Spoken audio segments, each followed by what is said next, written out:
Because fuck them.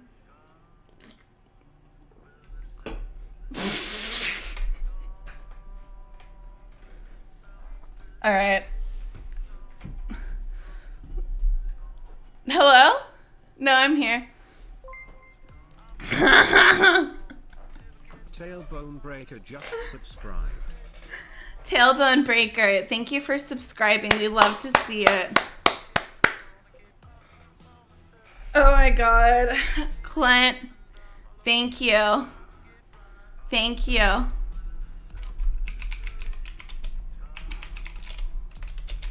Okay. Anyway.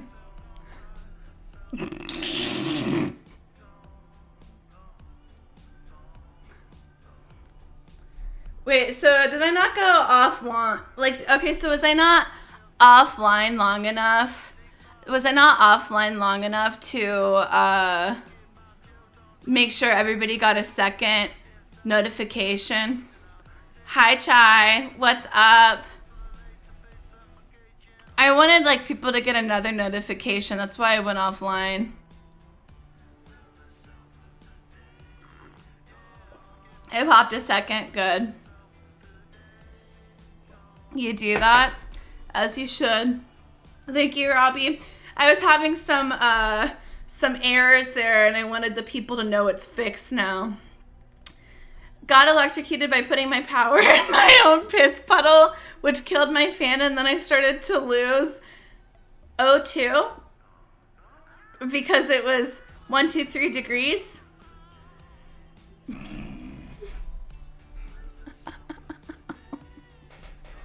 So are we playing some Dead by Daylight? Okay, hold on. I have some things for you guys. Oof. Guys, John, I love this clip that you guys got of me the other day. I look so cute in this outfit. I was so feeling myself. I love whoever made the GIF. So cute. All right, let me see what I have here. Oh, so I wanted to, watch some of my girl, Kendall Ray. You guys know my girl, Kendall Ray. What's up, Miss Manty 279? So Kendall Ray is she's a crime junkie, and she's a bit of a crime junkie like myself. I'm Rank 3 survivor. What?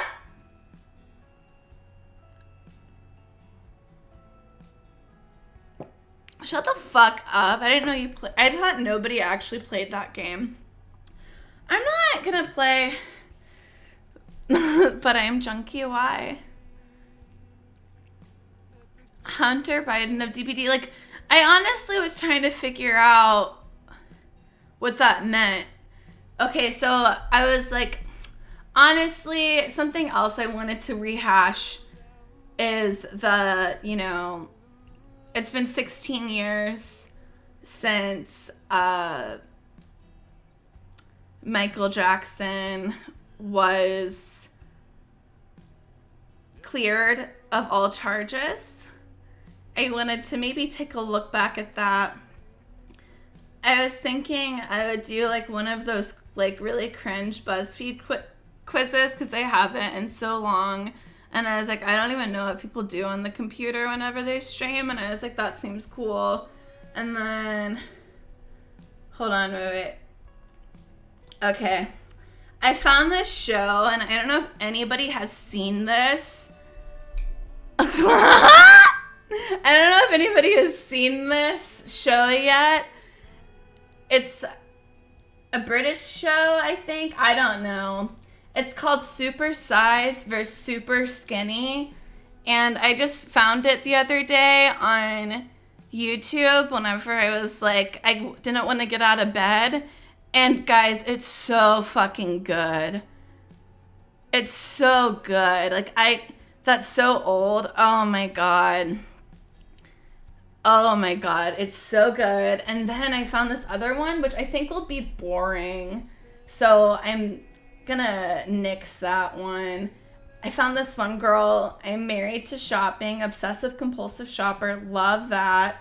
A few different things. What else did I have here? So, oh, and then I do have some scary stories. Whatever. We can do whatever. Honestly, I was just like, I should just get a few things together because my ADHD is just so severe. It's so severe. I think I need a little bit of everything I can just jump to. And if I don't actually have things picked out already, we'll just be like the chances of us take medication.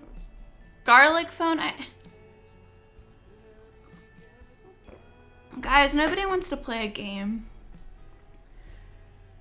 People don't play games anymore. What am I gonna do? Like play video games like Osmond Gold?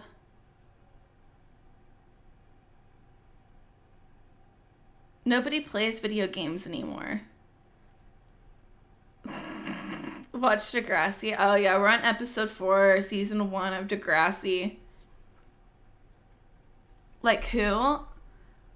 It's a party game. Well, okay, let's take a dab. Any smokers in chat? Any smokers in chat? Oh. Also, let's check out live stream fails. You're out of weed, Faye? Oh my god. Because that's like, this is what like the people who just like kind of react on their computer do, right? They just like, basically they just stay on live stream fails for like 10 hours somehow and make it work. It's unbelievable.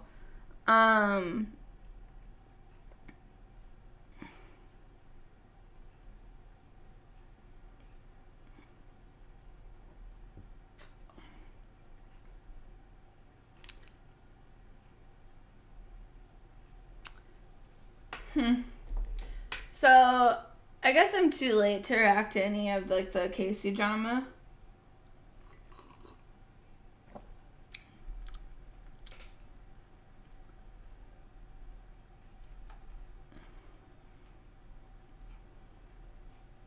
What's that girl's name, anyway?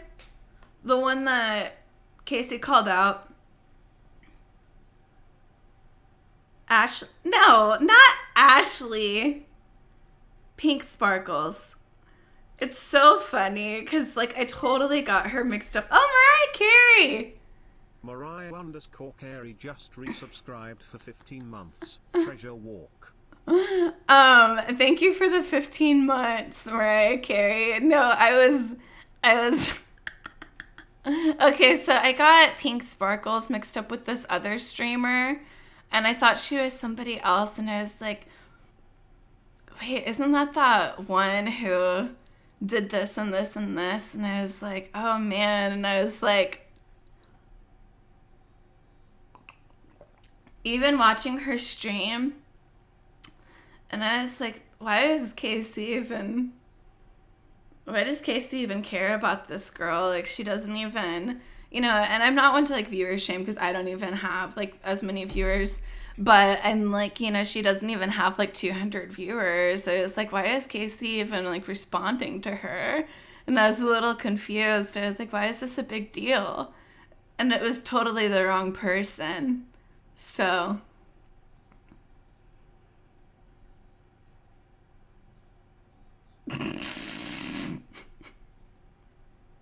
So, I mean, like, I was lost completely.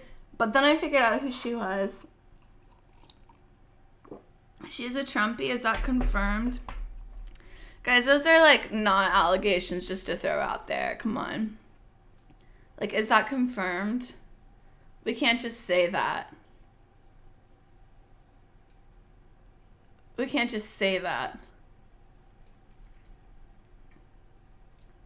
No, so I saw that she dated a friend of mine, Osmond Gold. We play World of Warcraft together. I was trying to be a mod. Well, I was Not a mod. I'm sorry. I was trying to be a guild leader on like in his guild, and he wouldn't do it because I'm a woman. So because I was a woman, like I kept telling him, I was like, we need more female guild leaders, and he said no. Can somebody find me the clip? Hold on. Let me see. Let me see if I can find it really quick.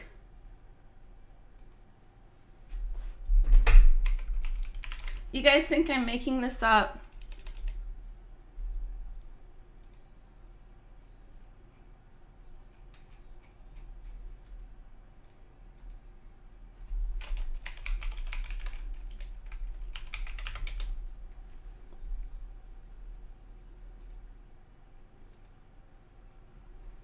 Like, I should have it saved somewhere.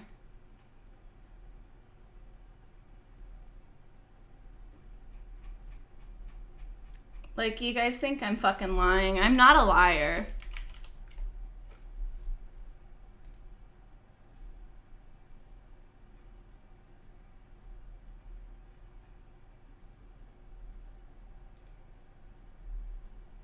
Okay.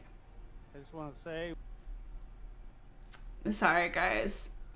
I hate for you to, like, have to listen to it, but, you know, we like to play a little bit of World of Warcraft sometimes, but, like, some people, like, they just don't want to play with women. And they don't want, like, you know, female guild leaders, and, like, it's just whatever. Okay, so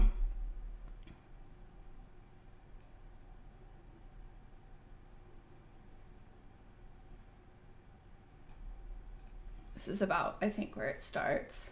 jurisdiction into what's being said or what's being voted out. You're right. We got kicked out You're by right. someone who got ninja'd in. We don't appreciate them. I'm gonna let your own guild vote on if you should be the GM or not. Here it is. True. Okay. All right. And, like, I've honestly So let's never put it to a been vote. more disrespected. I'm gonna let your own guild vote on if you should be the GM or not.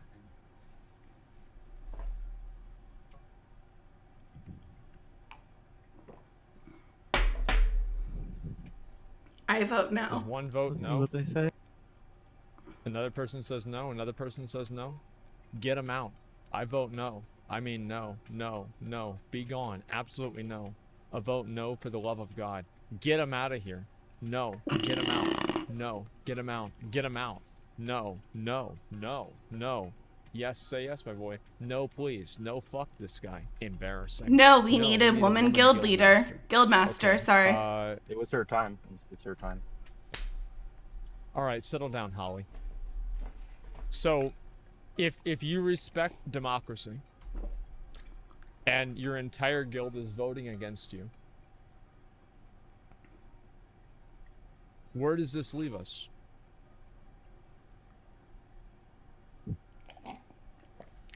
Can you believe I haven't that? campaigned yet. Whoever says Can you yes and believe guild that? chat will be officers. Can you believe that we don't have a jacuzzi? We will all be officers. Can you believe that? You can't make everybody an officer. If everybody's an officer, then nobody's an officer. We don't need idiots in 09. It was the chillest guild. Like, that you can't promote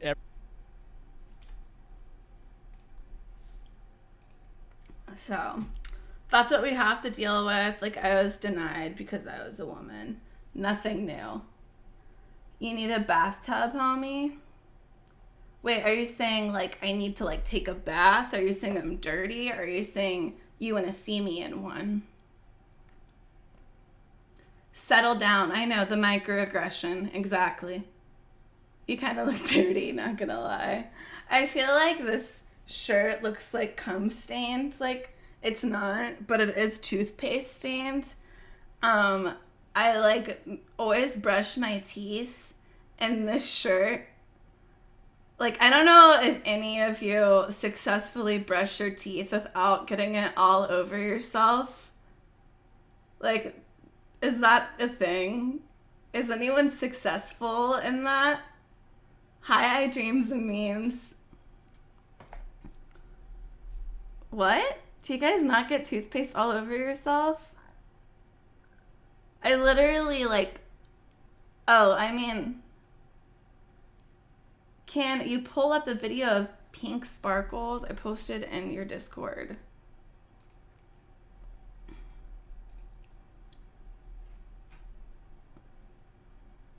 Whoa! Hold on. Literally, I had no idea who she was. This is... And I don't mean that in, like, a rude way. I was, like, completely confused by who this person was. I'm like... Sorry. Okay. So what? Why do you want me to look at this?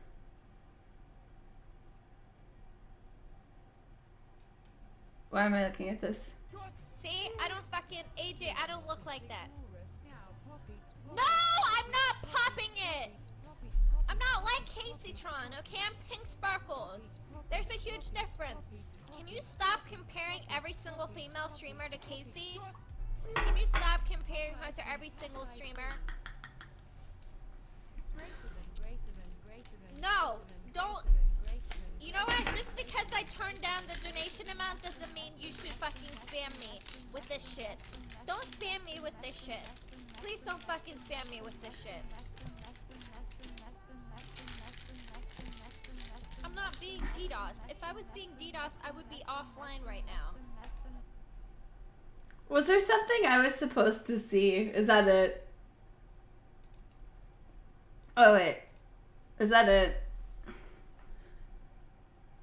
To be fair, I know what it's like to be compared to Casey. So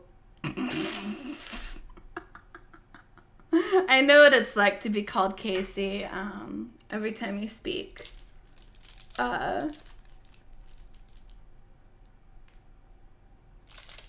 Why does Holly try to sound like Casey? Why does she manipulate her voice to sound like her sister? That's so weird. Like, that's a real thing. I gotta say, that's probably the most annoying one. Whenever people are like, why does she try and sound like Casey? And it's like, guys, nobody wants to sound like this. Nobody wants to sound like that. Like, nobody wants to sound like a human Xanax, you know? It's true. Nobody wants that.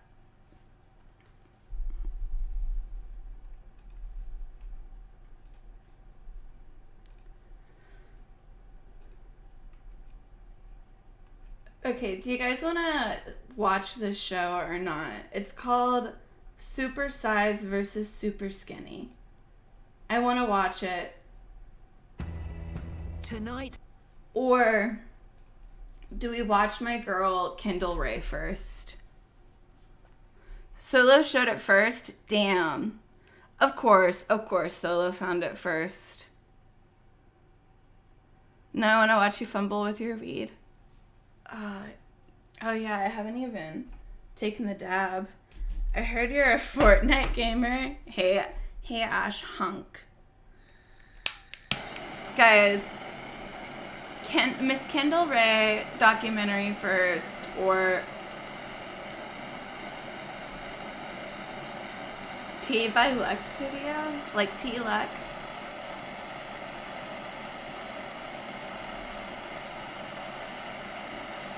No, we're gonna, okay, hold on. I wanna watch this first.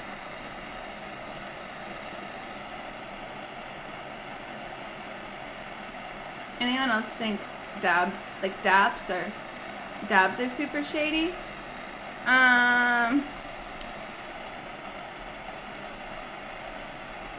Guys,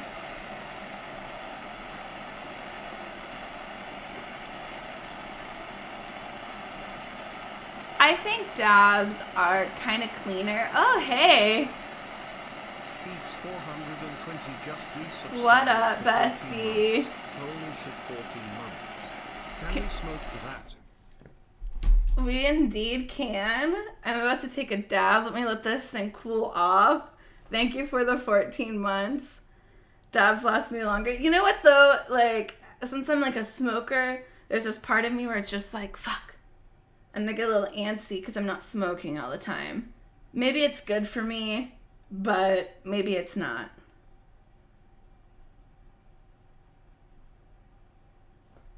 I used to think that Hoggy and Casey normalized them. I think they look super sketchy. Oh my god.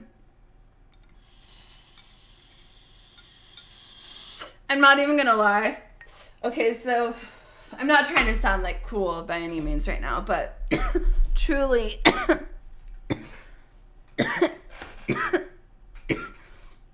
in Missouri.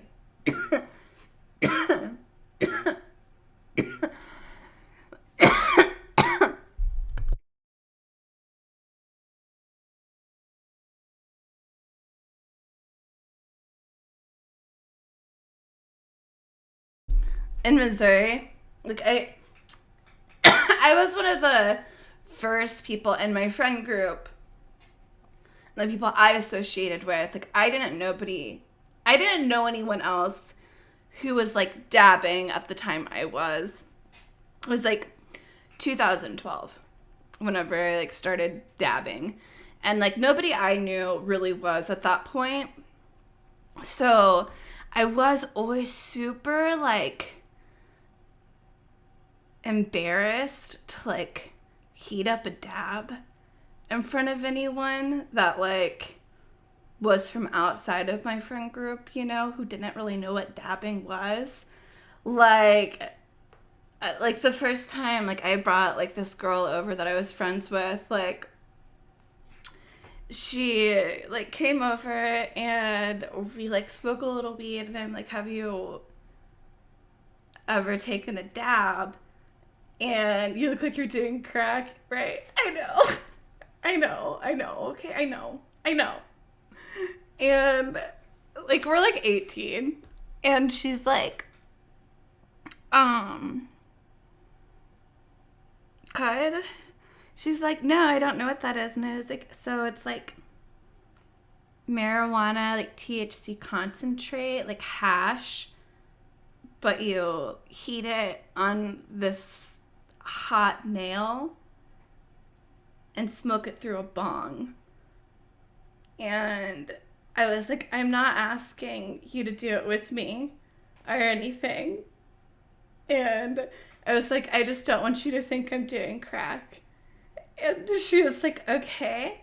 And I did it, and I think it literally terrified her. Like, it like freaked her out.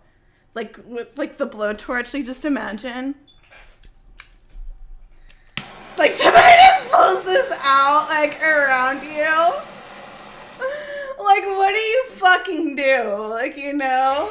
Like whatever. I understood her her concern. I did. You look like a crackhead. Well, that's your opinion. That's one person's opinion. That's one person's opinion. You gotta wait, why you gotta take smoking weed that hard? What do you mean? It's okay to be a crackhead. Thank you, Creamy Papa. 200. We love when Mom tells stories from before the farm. I agree with Get Booped. I think you guys just don't probably smoke weed. Like, is my guess. It gets you higher. It really doesn't. Like, maybe if you have never smoked weed before, if you've never smoked dabs before. But I like it because it's actually a pretty clean high. It's like very pure and just, it tastes really good. I also get a little less sleepy whenever I just smoke, like just take dabs, because it's just one hit and I'm pretty stoned. It's like, as opposed to like smoking weed, The smoke, I don't know. I'll just get like sleepy and I could like lay in bed all day. I don't know. It's a thing. It's kind of over the top. If it doesn't get you higher, then why smoke concentrates with a blowtorch? How else are you supposed to do it? Like, some people do it with like those weird battery powered things and it just tastes like titanium. It tastes disgusting.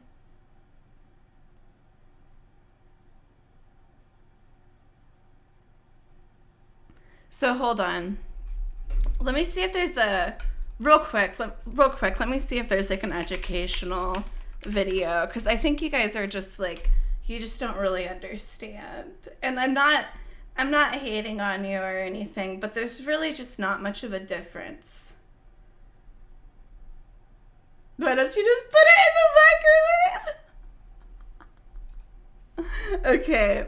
There's got to be like a Hamilton. He's got to have done one by now, right? Like, right? He's definitely done this.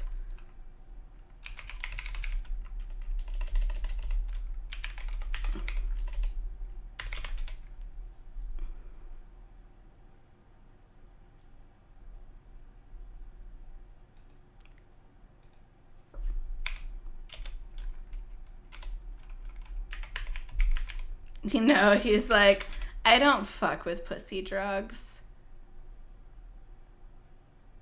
See, yeah, it's just like Hamilton's pharmacopoeia methamphetamine story. All right. Never. Nope, he's not going to explain it.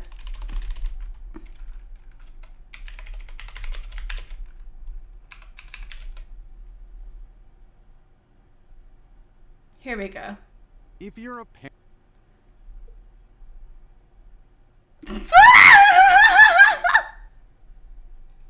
Sorry.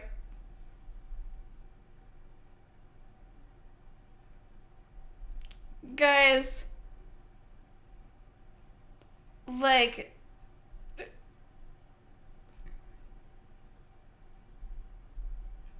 okay, so here's what I'm seeing. Whenever I look up, is dabbing bad? I'm getting like the morning show with like that Kelly girl, Kelly Rowland. No, that's extraordinaire. Ripa. Thank you. Janabella, how much weight have you lost recently? You look different. I've lost about 20 pounds, bestie. So, today's show. Why can't I say it? What? She gained weight. Jillian, like, you're about to get banned. Like,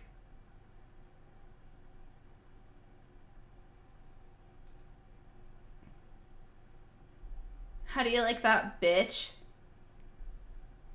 Enjoy your 69-second timeout. Okay.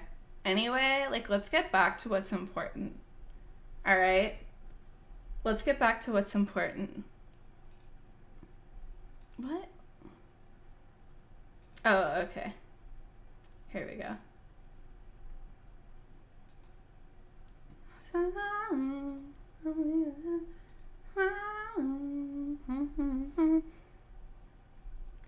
Okay, let me just like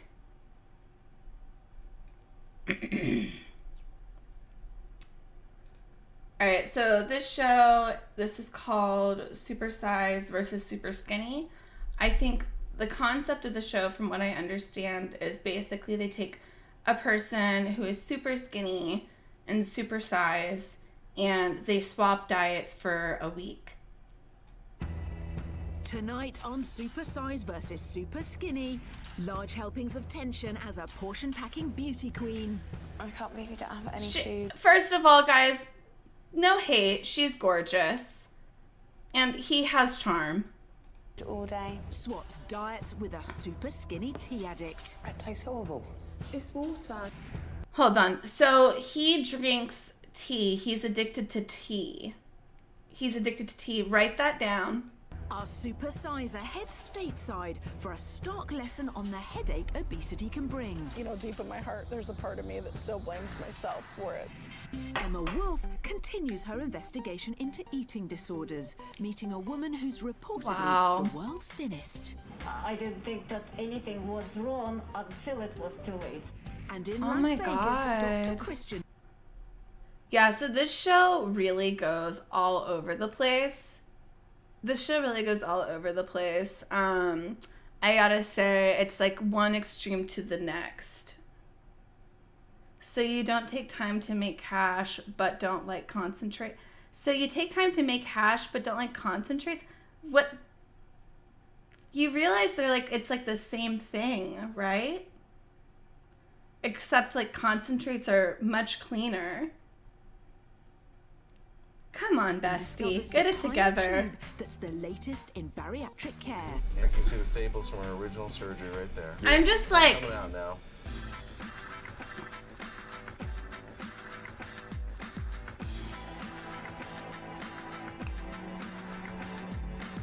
I'm not gonna lie, I loved the like music, and I think that's what got me. Over 70% of adults They've helped me so much. Me believe they're eating too. a diet that's quite healthy. Yet shockingly, 22% of our diet is fat-filled or sugar-laden foods, when it should be only 8%. On top of that, the number Now, she said only of people in 8%. the UK diagnosed with eating disorders has increased. Holy by fuck, 15% washboard since abs. 2000. It's time to rethink our attitudes to food, and Dr. Christian's getting tough at his feeding clinic. I guess like my question I brought together is, 16 people is with it's some truly like- terrible eating habits.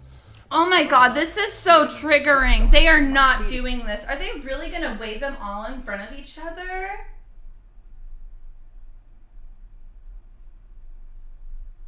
Oh my god, that's so fucked up. In clinic, I'm hoping this is going to be just the tonic they need to turn their What the lives around. fuck? Okay, Bad show. Come on. You guys are so fucking bitchy.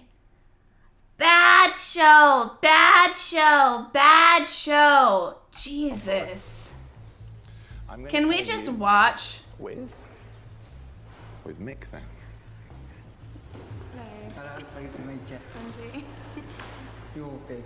I know you're very tiny. Oh my god! You're big. She's gorgeous. A She- lot. Big meals.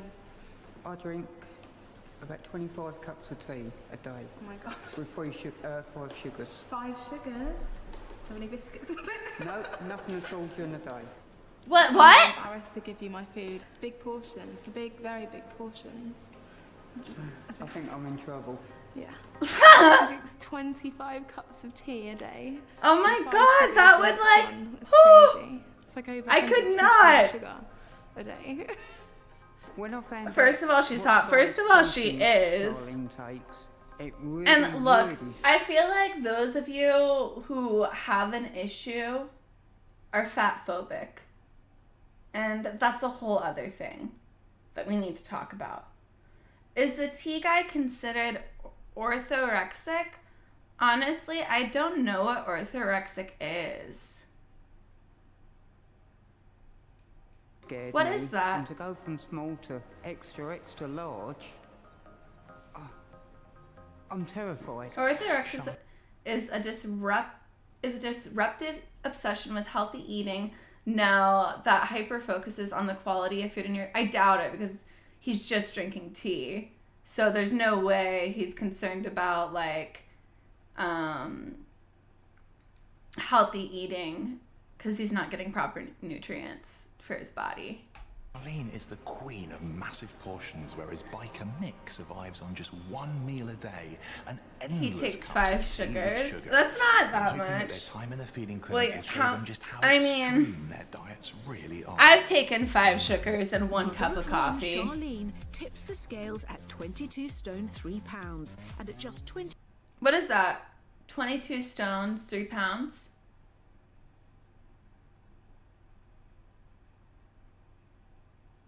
At 24 years old, she's already morbidly obese. Her weight problems began when she was young. I had some like family problems when I was about 12, I 310. think, and then I started comfort eating then. I got bullied because of it, so I ate more, and then when I was getting bullied... Whoa, hold up. What was that in the background? More, and then when I was... That is a... Those are props. Quit Get it. bullied, eat more, and then because I was getting bigger, I'd get bullied more. It was horrible. Guys, that is not real. That can... Did they like Photoshop this in? I can't. No, look. What is that? Ew. Are those like chicken feet? Guys, help me. What are these foods? What are these foods? The overeating has carried on into adulthood. Charlene's idea of... Okay, no, that was just... I'm not laughing because it's bad. I'm laughing because how relatable. So I ate more. That is, oh my god. It was just a... No, look at her with the brown sauce. I always... Because I was getting bigger. Every time I go get Chinese food, I ask, can I get an extra side of brown sauce? Just watch. I'd get bullied more. It was horrible. The overeating has carried on into adulthood. Charlene's idea of heaven is Chinese takeaway. I'd probably order some chicken balls, boiled rice, beef with mushrooms, spare ribs, chow mein, chips. After a slap-up meal, I'm she with doesn't her. stop. If we have our dinner All about those 5 things. o'clock, then about 9 o'clock What is I'll probably get a brown bit sauce? hungry again, so I eat It's the like Chinese that we beef had and earlier. broccoli. The sauce that comes with beef and Huge broccoli. portions and snacking I just asked are for more on the Charlene's side. biggest weakness. But 3 years ago, she had a daughter, Maisie, and the experience has made her determined to lose the pounds so she can be a better mother. It doesn't work, Maisie. This is why I need to be slim. We went to a theme park not very long ago, and she wanted me to go on a ride with her, but I just couldn't because there was no way I could have fitted on it. My friend had to go with her, and it was horrible that I had to stand and watch her go round with my friend. Aww. Charlene also dreams of having another baby, but she's sad. frightened. I had a really awful pregnancy and birth, and the labour went horribly wrong, and it was all to do because of my weight. I was at high Can I risk. turn it up? Oh, Charlene yeah, has sorry. used her size as a way of getting into beauty pageants. Is that better? And in fact, last year, she won an award in Miss British Beauty Curve. But whilst pageants might be fun, That's cool. I didn't know that there was like a beauty curve type pageant. Period.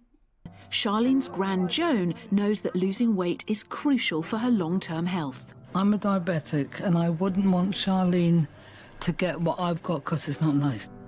I feel like if I don't change my habits now, then I'm just going to get bigger and bigger, and I'm going to be unhappy. Whilst Charlene's big helpings have seen her pile on the pounds, our super skinny's given up on proper portions. Our super skinnies. 56-year-old Mick Please. weighs in at just 7 stone 8 pounds with a body mass index of 18. Okay. So he is underweight. What is that? 8 pounds? 9.1, he's underweight, and his puny looks make him stand out in all the wrong ways from his mates. Because Mick is a biker, passionate about life on the road, even if he is the tiniest one there. All my biker friends are all 20 bigger is than me. normal. They do laugh at me, but BMI. then I I was laugh just at them looking at this sometimes today, by actually. having a big beer gut. So he's just like underweight. Who's better off? I can see my toes, you can't.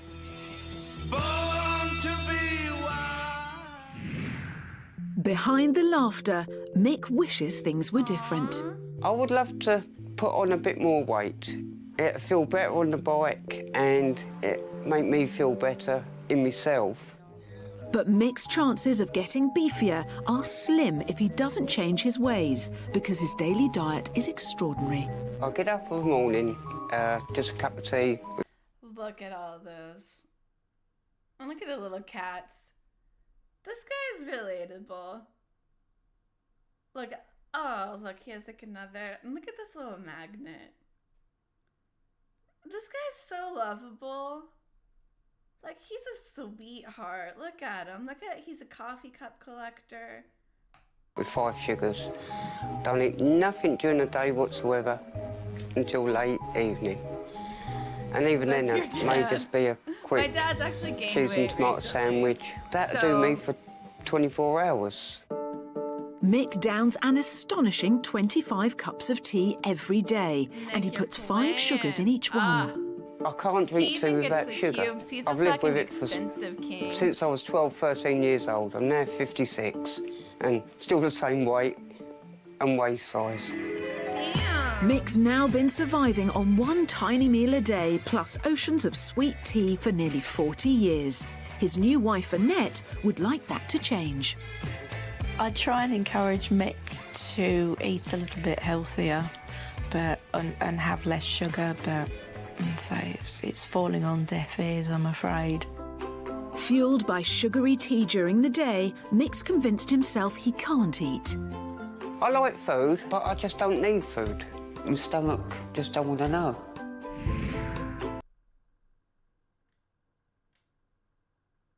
Damn.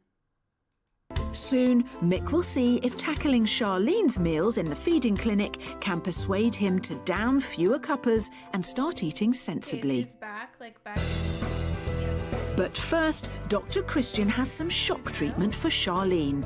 He's sending her to America to see what her future might hold if she doesn't change her ways.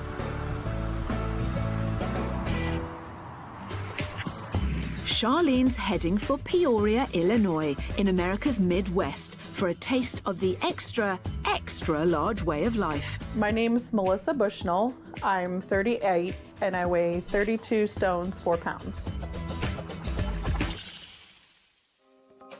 Melissa lives with Mike, her husband of 16 years. She's been overweight all her adult life and believes her problems began with a difficult childhood.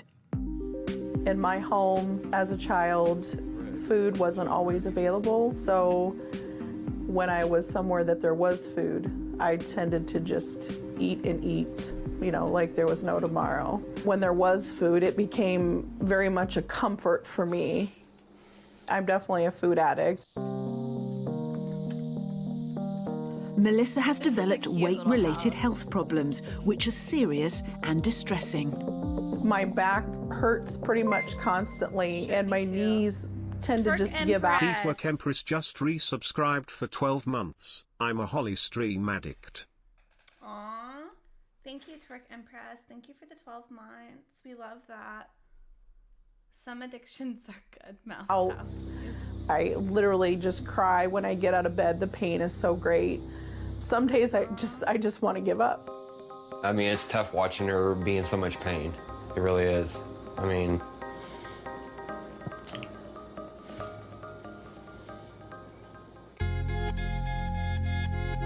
I want to be a mom. My greatest achievement in life would be to be a mother. And obviously, at my weight right now, I would not even consider becoming pregnant. There's just too many health risks.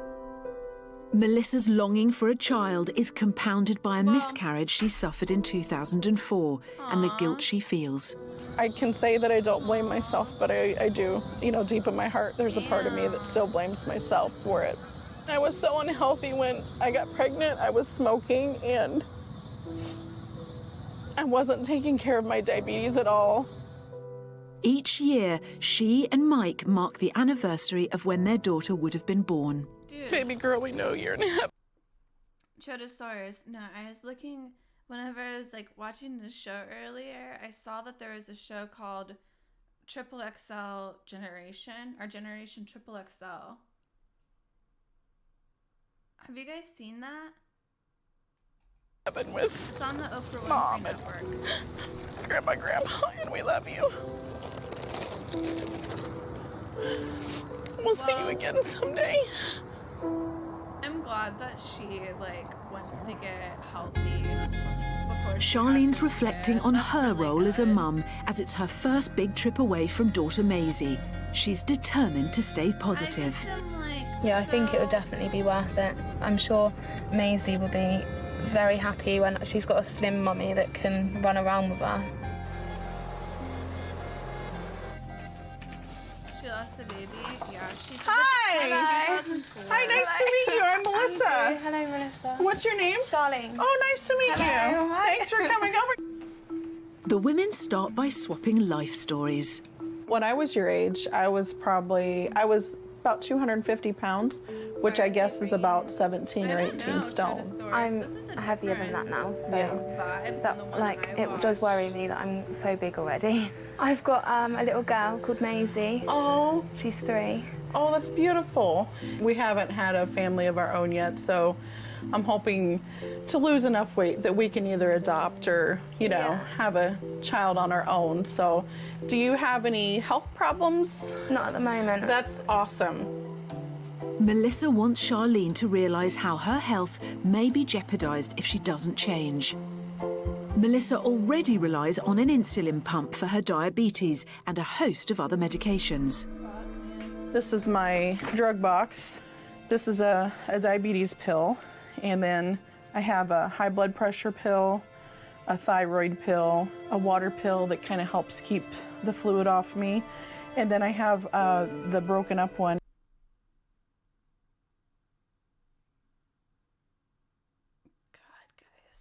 Is for We need to get it together.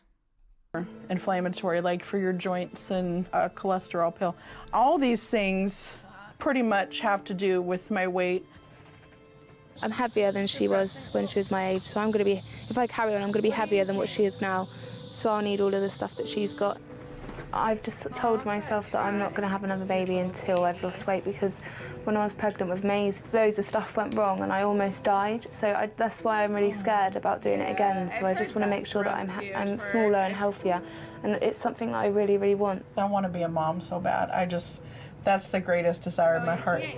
That's what the one thing that I always wanted was to have kids. And if I couldn't have Maisie, I'd be really, really sad. I think for a long time I just got complacent, but now it's time to fight back and say, you know what, I don't have to accept this. This does not have to be my life, and it surely does not have to be yours, So my thing is 24-year-old Charlene weighs a supersized 22 stone 3. She's travelled to America's Midwest to see what her future could be if she doesn't act soon. Oh. We'll have a good swim. They're like, her US we're gonna hostess take you is to Melissa, America. who's over 32 stone.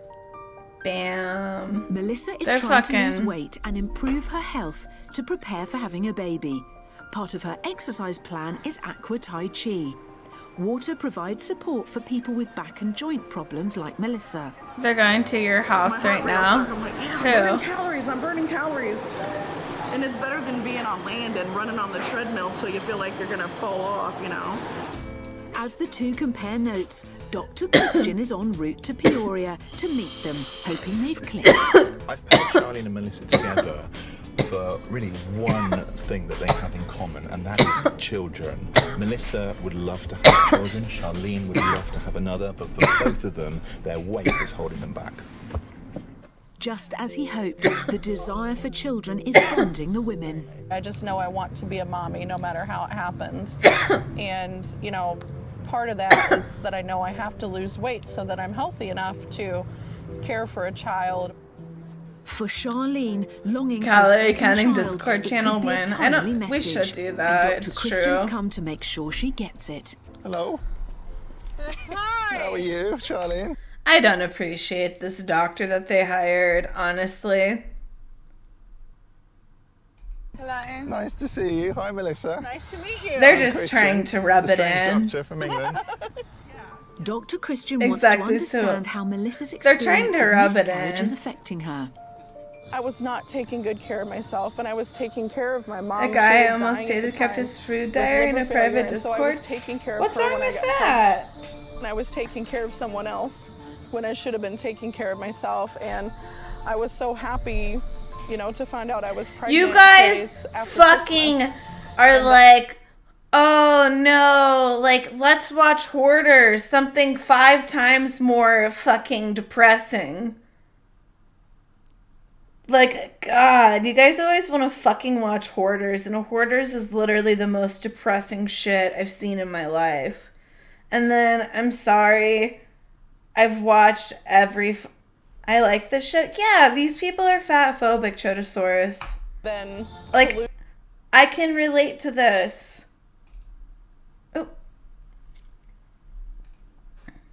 lose the baby was just the most awful thing in my life. In Nicole's Discord, we have a channel where we talk about what we eat and say work that out. your miscarriage was a result of your weight. I don't think that would be fair at all. But there is a very important message here, and that is pregnancies when you are obese or overweight are so much harder. So that's why it's really important that you guys are working hard at this. If I can help Hoarders her to is not very get to where depressing. I am when My she's mom is in that, age, but that show triggers the fuck my out of job me. is done. Charlene's trip to the US is at a close, and it's made a big impression. Yeah, definitely going to make some changes. This is the most positive that I've been about losing weight. Aww. And this has helped me, and this is always going to stick in my mind, Mouse being cheered Melissa. X200. I for one like to watch Dancing Queen Holly and her Home Improvement Highness Holly. Thank you, bestie. Honestly, you know what? It's like I need to finish some remodeling, but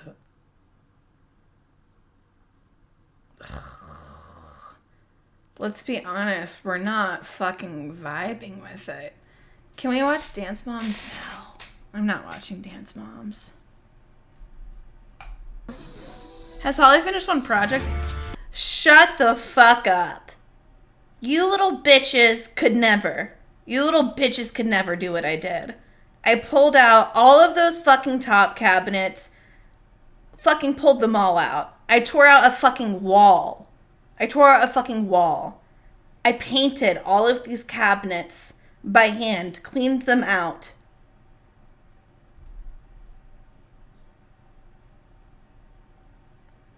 Like, that's a lot. That's a lot. I also got rid of the asbestos ceilings in one room. Back in the UK, I'm sorry, it's Bestie, time I to take see that if back. Charlene can put the lessons of her visit to Melissa into practice. Nobody wants to play garlic phone! There, she'll swap diets. Literally, how do I ban phrases? Biker. At just 7 stone 8, Mick survives almost entirely on sugary tea. He's underweight and his diet could have serious consequences. I mean, looking through your food diary, I have to say, I wondered if there'd been a mistake. Because you just live on tea. It's all you live on. I mean, you're getting through, what, 25, 30 cups of tea a day? Easy. I only go by what my stomach tells me. Thank you, If it Holly. wasn't hungry, I just carried on as normal. You're getting about 2,400 or so calories a day. But 2,000 of those 2,400 calories is just from the sugar you're putting in your tea. That's phenomenal. I've never seen that before in anyone's diet. Now, you've got to find 2,000 calories in food. What are we and not watching? in sugar. This is called Takeaway Lover. Super size versus super skinny. How to lose weight. Tea anymore. I'm more than happy to give this a try. Good. 100%. Go for it. Nice to see you, mate. Thank you very much. Let's do this. While Mick relies on sugar for calories, Charlene turns to big portions and snacking. Her daily intake of over 3,000 calories has left her with a body mass index of 48.6, when it should be under 25. So, I last saw you in America. Have you made any changes since you got back? Yeah, What definitely. have you Cut down on snacking. Okay. Try to have smaller portions. Your risk of developing This is where they should. That's what I thought. I think that they changed the show and it's more positive now. That's what the show used to be, but this is like a newer season, and I think that they made it less problematic, and now they actually help them instead of The just. diet swap begins with breakfast. adding to. Oh no, they're doing it. They're doing it. Is a challenge for Charlene. She doesn't usually drink tea at all. Do you not get hungry? No, as long as I have me tea with me 5 sugars. Mick has a large bowl of sweetened cornflakes and a thick slice of buttered toast. This is Honestly, that's not that bad, right? What she's eating isn't that bad, is it? 35 teaspoons of sugars right here. After just a few mouthfuls of cereal, Mick's in trouble. I mean, I'm struggling through this at the moment. Charlene's not happy with her breakfast either. I actually feel a little bit sick just because it's so sugary. I think I would feel Are sick. you going to try any of the toast? I'm absolutely full. That has fat. Full already, it's crazy. What I've eaten this morning will do me until tomorrow night. Whoa! Charlene downs 5 full mugs of tea before giving up. The way he's sucking the I can't believe spoon. that he has that much sugar. Like, that's crazy. I can't believe he's not got diabetes or he's unwell. He's not unwell. Wait, what did the fucking voiceover say? Did the voiceover say Charlene finishes the 5 teas without throwing up? Is that what it said?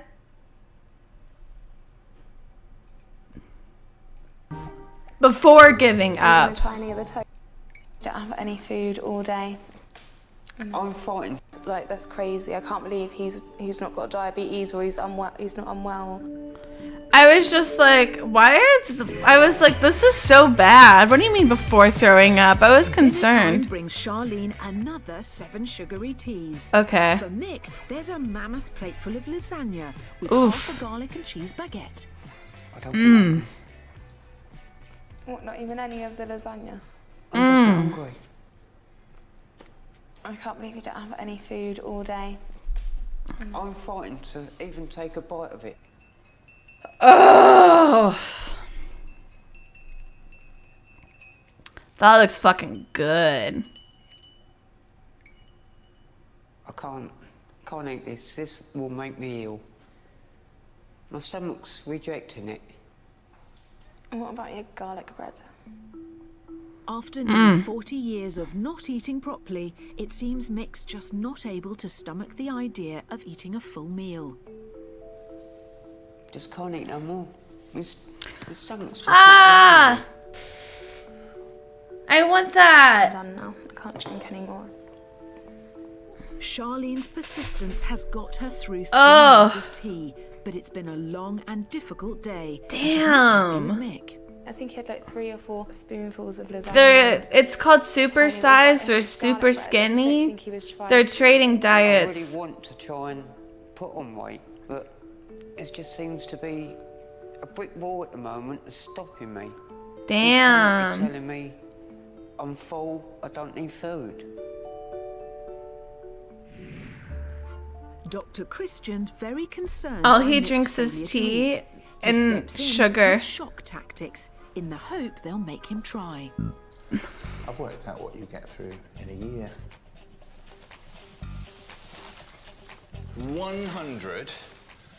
154 kilos of sugar in a year.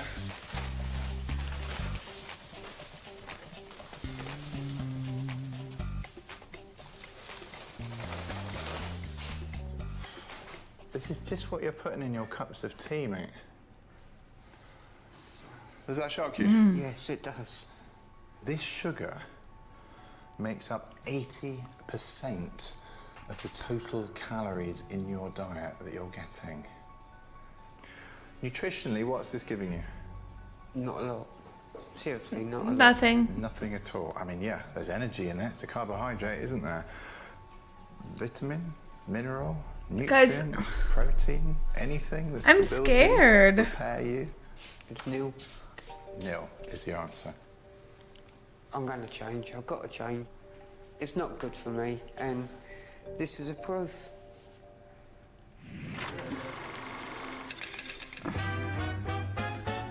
I just... The 40 million visitors who come here to Las Vegas every year come for the entertainment, the gambling, the food, and the excess. Now hold on. Why are we in Vegas? Why are we in Vegas? Hold on, let me just... But away from the bright lights and casinos of Las Vegas.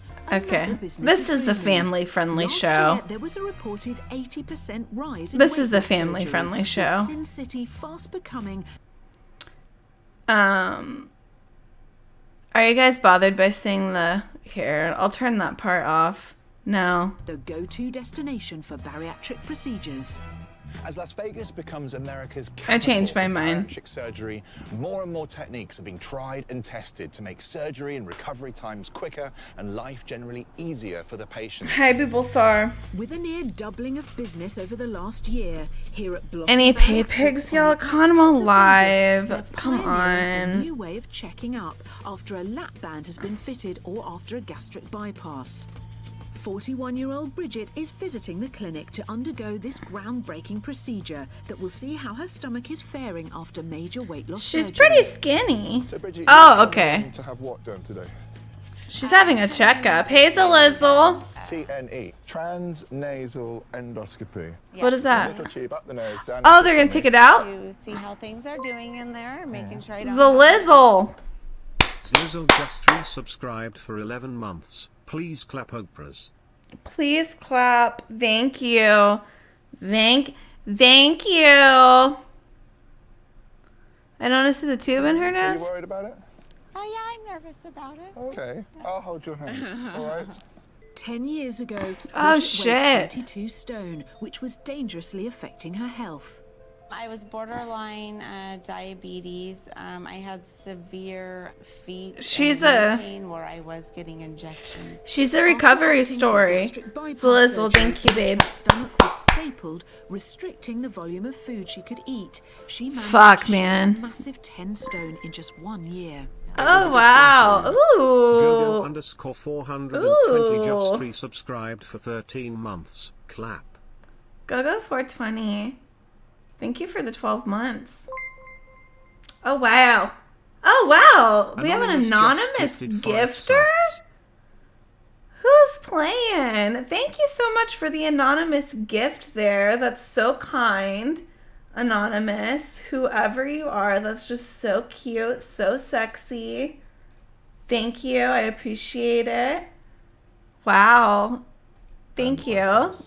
Please clap. No, I haven't put Hold- the weight back on, but it takes. You're work. welcome. The surgeries are only a tool, and you. Do Thank have you, to Anonymous. continue learning a new healthy lifestyle habit. What is Holly doing at Thomas Subgoal? Umbach is one of the USA's This is leading my figures in bariatric surgery, cumulative founder of sub-goal. Boston Bariatrics. Today, he's using But- the latest generation. I am going to start doing little things for daily sub goals, and then we'll do, I don't know, I never actually do sub goal challenges. I have some ideas. Oh, and I also started writing down some ideas for channel points, but I don't really Of miniature cable cameras to examine Bridget's have a desire. and the condition of her stomach. The stuff that would be daily would be really easy. Sliding it down her nose.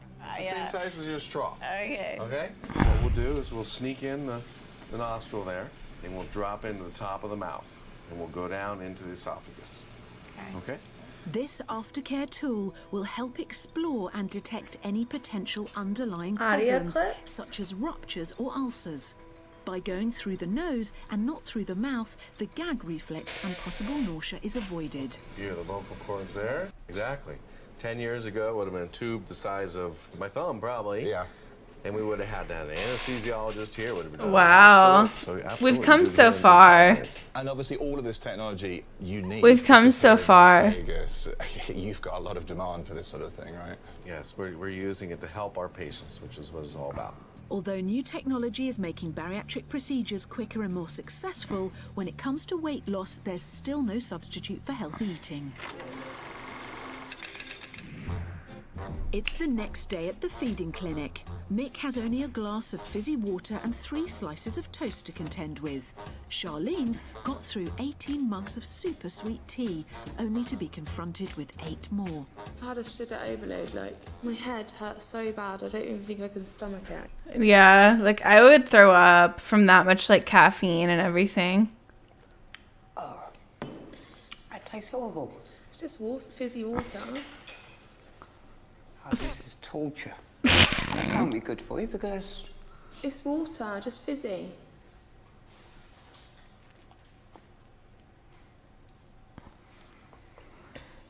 I don't know what the point of this show is, but it was... Guys. I'm beaten again. Mick's still struggling, but Charlene's not letting him off the hook. I think you could try a little bit more. Just that. Carbonated water can be a little bitter. My stomach just don't want to know. It's not always, though. Charlene's given the swap her all, but her 23rd cup of sweet tea is one too many. I feel really, really, really sick.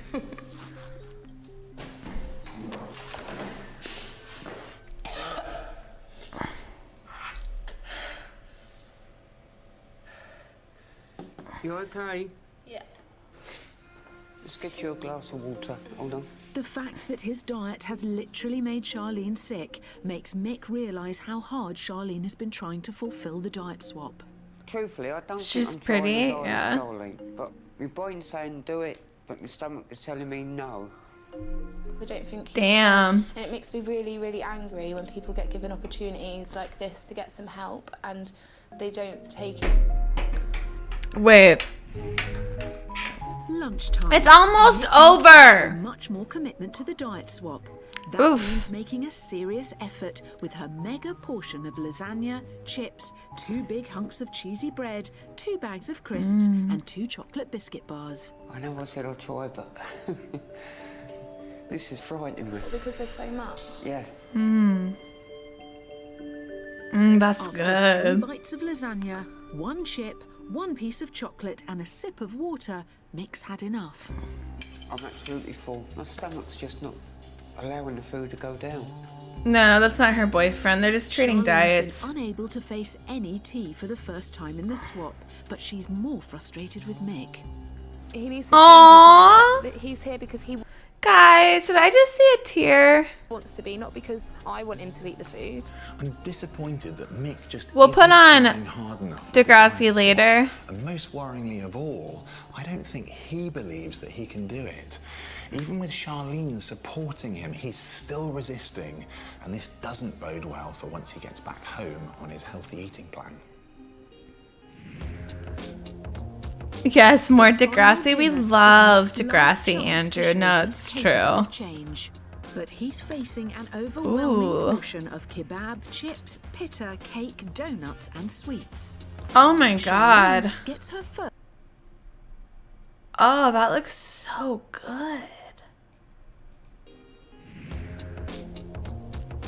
The final dinner is Mick's last chance to show he's capable of change. But he's facing an overwhelming portion of kebab, chips, pitta. What are those? Oh my god, what are those things? Oh my god. No, I'm sorry, those look so good. Cake, donuts, and sweets. Oh, Charlene yeah. Gets her first item of solid food in 2 days, but she's ambivalent about her sandwich. I actually thought you were just going to give me tea again, so I'm quite excited that there's food there, but I'm not hungry. And the tea is not welcome. I can't even try to drink it just because it, like, the thought of it is making me feel ill. It seems Mick's got the message about replacing sugar with proper food, and for the very first time, he makes a real effort. I said I'm going to try and change, so I will try and eat. He manages a modest but respectable portion of chips, meat, sauce, and How is this proper food? I have eaten a bit more. That looks proper to me. I'm just pushing it and pushing it and pushing it. That looks fucking good, guys. I just want you to get the most out of it, just like I have been. No, that has like So literally I'm pushing you to everything. eat more. you've been doing it for my own good. Mm-hmm. And I needed that push. Yeah. He I really did. And without that push, I wouldn't Take be away everything eating. but the fries and I'll It's shove late it in down the me swamp, gullet. But it is a huge step forward for Mick. And for Charlene, watching him struggle with her big portions and snacks has redoubled her resolve to change. So I'm gonna cut out all of my snacks and just have 3 meals a day, small meals. Both going to get there in the end. Aww. With the swap complete, Aww. Dr. Christian hands over the information Mick and Charlene need Okay, so this. for healthier eating when they get home. Give it your best, and both of you, best of luck. Thank you very much. What the Charlene's fuck? eating plan will give her 2,000 calories a day, around 1,000 less than at present. They'll come from a balance of starchy foods. Can we fruit and skip veg, this show? low Shut fat the dairy fuck products, up. And lean proteins such as chicken, egg, and pulses. I like this show. Provides 2,800 calories a day, which should see him gain around 1 pound per fortnight. His diet will be made up of the same balanced food groups as Charlene's. He's also allowed occasional fatty or sugary treats. Ooh. But encouraged to try more nutritious snacks such as nuts and dried fruit. Okay. Write that down. Mick and Nuts, Charlene's dried time fruit. in the feeding clinic is over. I have enjoyed my time here, and I'm definitely going to cut out my snacks and have smaller portions. Mick has helped Aww. me, and I'm glad that I was paired with This him. show's weird as fuck. I'm going to cut down on my tea and I'm going to start eating more. Hopefully, I can start putting on the weight I don't know, want, TBO. like to put on. Here in my hand, I've got my diet, and I'm going to follow 100%. This is my Bible for now on. Aww. Thank you. This show will never be Mick South and Beach Charlene Toe. now have just Oh under my 2 god. months before they come back to the feeding clinic to step on the scales. Dude. Author and journalist Emma Wolfe suffered Let's from see. anorexia for 10 years. Aww. I thought there would be a massive hole in my life when I recovered from anorexia, but there isn't a hole. Everything else just expands to fill the gap, and it feels wonderful to finally got rid of the millstone around my neck. 1 in 20 Well, they printed a teenagers page from have believed to Google and told them to have fun. Sadly, out of these, nearly half Lady will Gaga battle with the slander? condition for their Where? entire lives. Tonight, Emma is meeting a woman who has never recovered from disordered eating and is reported to be the world's thinnest woman. Whoa, we're going all over. 40-year-old Valeria Levitin Wow. weighs no more than a small child and has been struggling with disordered eating for over 20 years. I was born and raised in Moscow, Russia. I was never a very fat child, but I was never a slim child. My mother was strict, she was demanding. She didn't want me to struggle with my weight when I grow up, so she wanted me to like control a little bit my eating. When Oh, you're always a no. little controlled about what you eat and how much when you're a child, it sticks with you for the rest of your life. Oh In her no. teens, Valeria's family moved to America, and she believes that being uprooted at a young age may also have Damn. contributed to her eating disorder. You want to be accepted and liked by your new peers, and you know the thin girls are more popular than the girls that are slightly bigger, and so I wanted to be a little slimmer. In her early 20s, Valeria took part in a beauty pageant where she gained newfound confidence. She looks from being told how amazing. great she looked, and she became more focused than ever on keeping her weight as low as possible. Oh, I was fuck. looking healthy to everybody, looking very beautiful, but already I had issues with eating. That's Weird, eating crazy. disorder. I literally just got like fucking full body chills.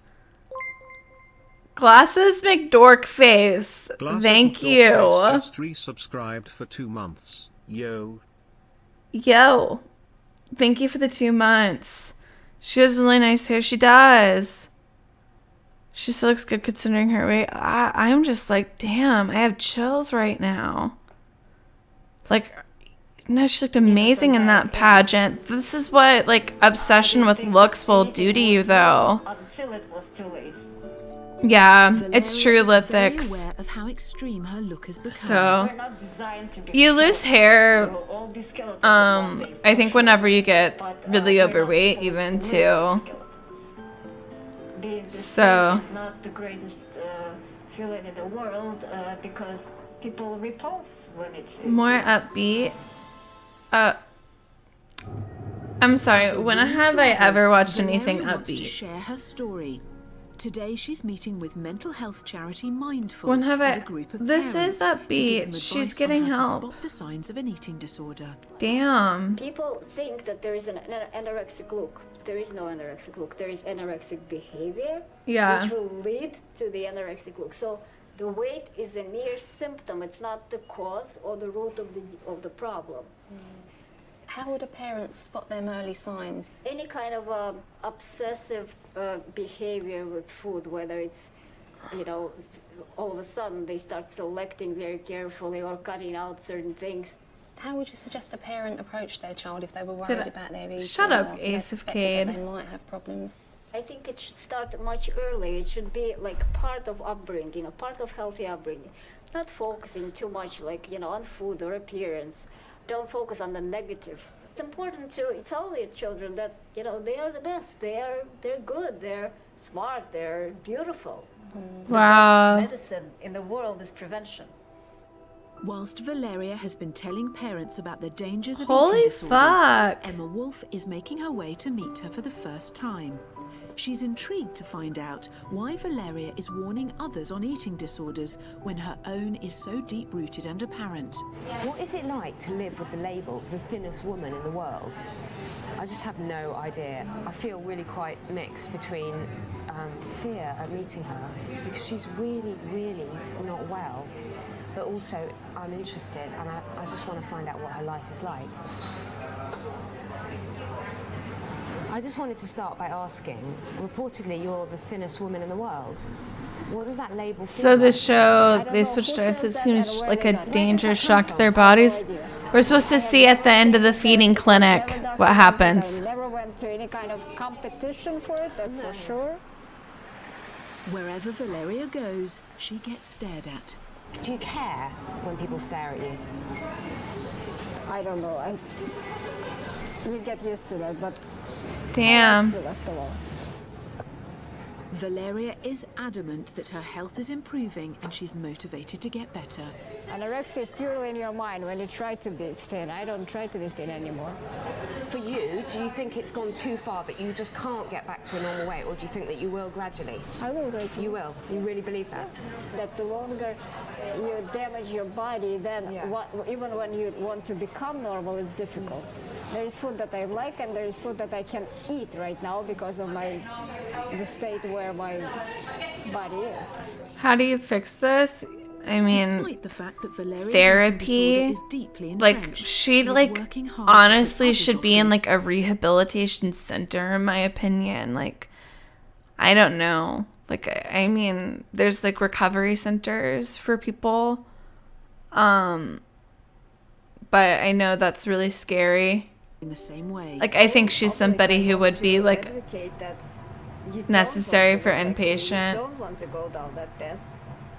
I think that's really brave of you, in a Well, way, but, because in a way you're using The you're anorexia saying twin my documentary? example is No, to I show you haven't. Not to be like me. Where they make you sit down and watch you eat. Yeah, it sounds really triggering, I'm not gonna lie. Yet regrettably, some people aspire to have a body like hers. Unfortunately, a lot of people are asking me for advice how to be like me and how to lose weight. I just tell them that it's the wrong path to starve yourself and to go to self-destructive behavior that will eventually, isolate you, destroy your life. Even those care facilities, they have a huge percent of relapse because they don't teach you how to really fight it and they just force feed you. And a lot of people, they cover up for each other, in those clinics, everybody, it's they're in it together, I would imagine, people help cover up for each other. I don't know, it might be hard to, but whenever everybody's working together, I don't know. So much more than this 5 kilos, and I think it must be really, really hard. It's been a very very, very. I've been in an ED emotional care experience. facility when It's I was a shocking teen. to They anybody force to feed see you and how don't even far listen anorexia can go.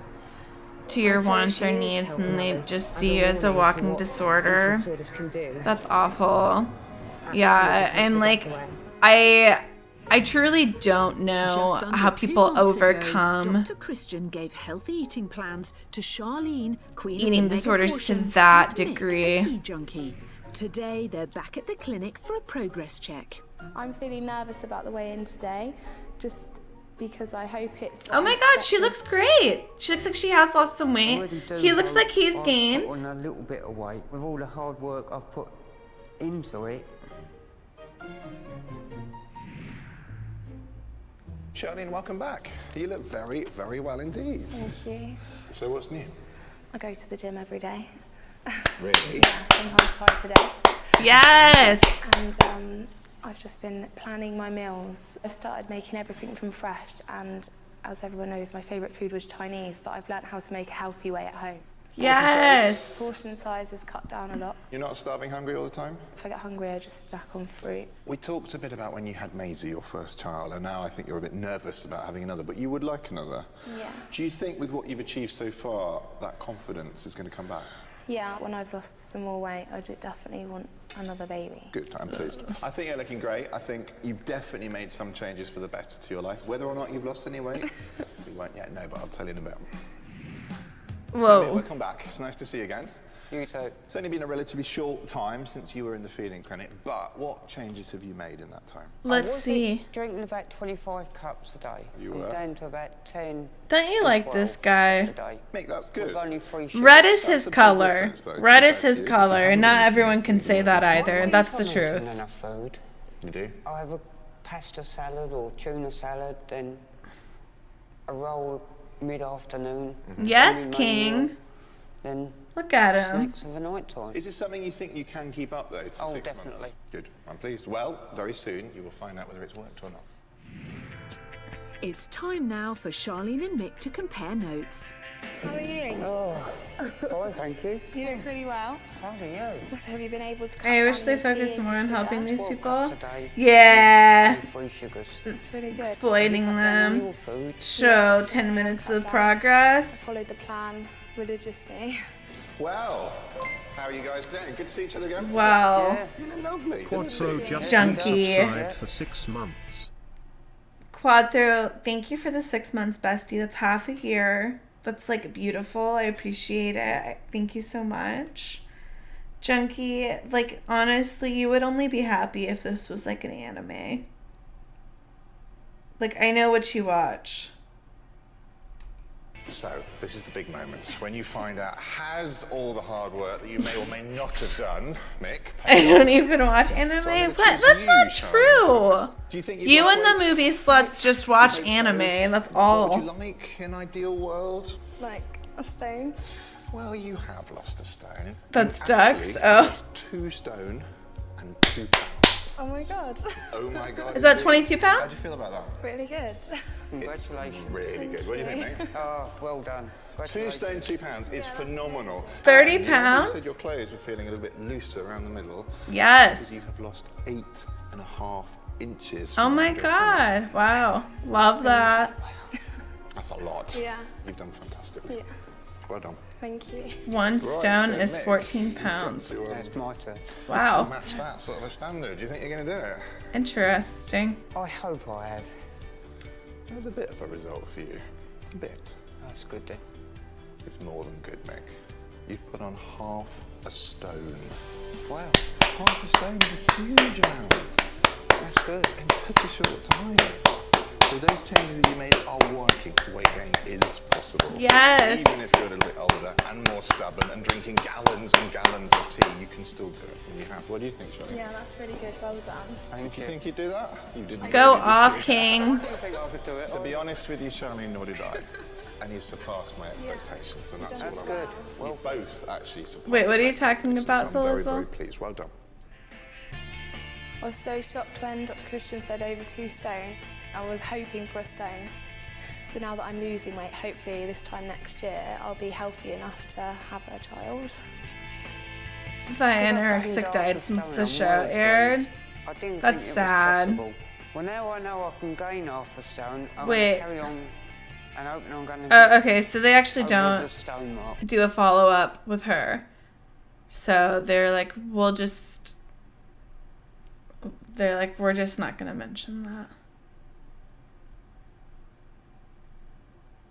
Why are they dancing? Because they lost the weight. Okay, hold on. Let's see.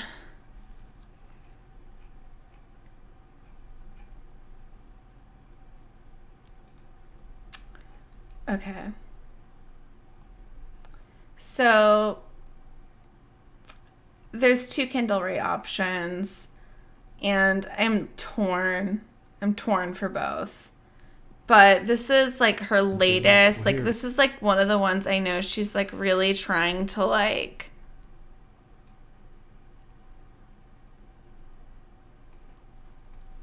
Oh my God, this is a part 1. Oh my God.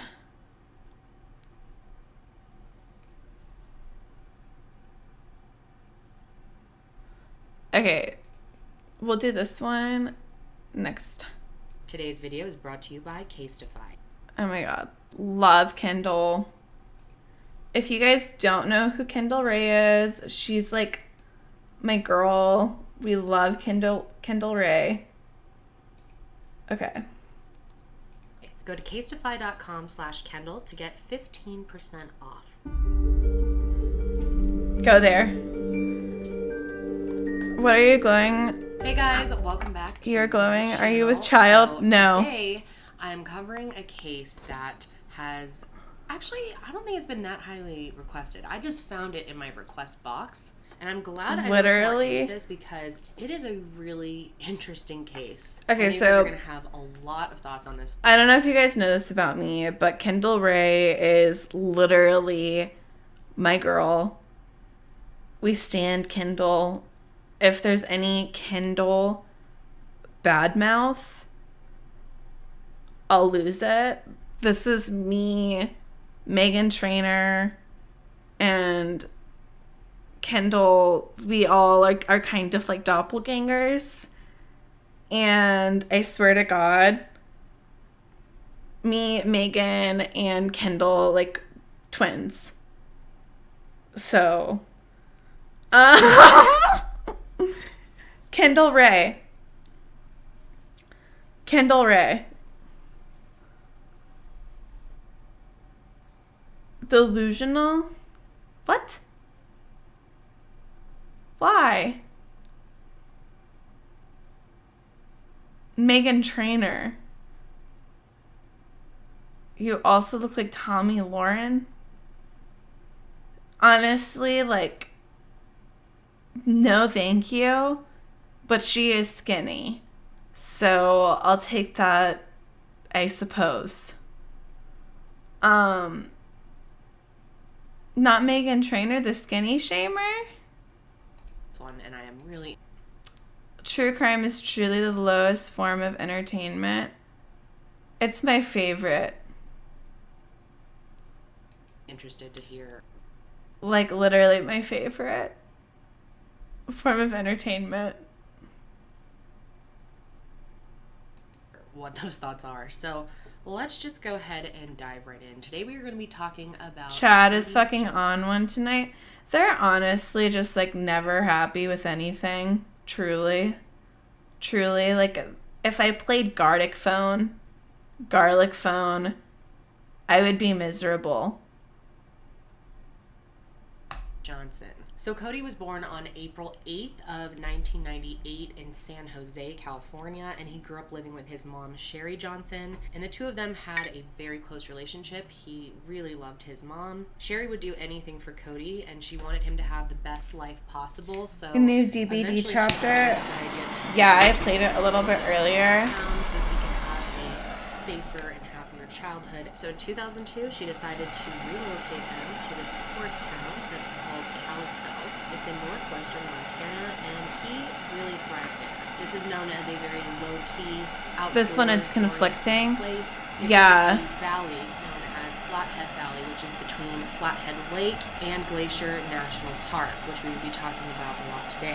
It's a beautiful national park. It has 700 miles of trails, and it's in the northern Rocky Mountains. I personally always wanted to visit. Oh, that's so Montana. pretty. It looks gorgeous. I would love to go to Glacier Park, and this definitely was a good move for Cody. He loved this area, and he loved going to Glacier National Park. He was a very outdoorsy type of kid. He liked to go out and go shooting with his friends, Like, or just how can you guys not love Kendall Ray? Seriously. Like, I'm a minute and 49 seconds in, and meet and greet. Like, seriously, I would pay for a meet and greet. ride around on dirt bikes, and he was obsessed with cars and the whole car lifestyle. His friends said he was a car fanatic and always wanted to talk about cars. He was always trying to get anyone to talk about cars with him, even if they weren't interested. And as he got older, this hobby continued into his adulthood. This is all she does. Working on cars and kind of souping them up for racing. It's But people true. really loved him because he was very charismatic and friendly and real, and he made a lot of genuine friends. He was a very personable person who liked to joke around a lot.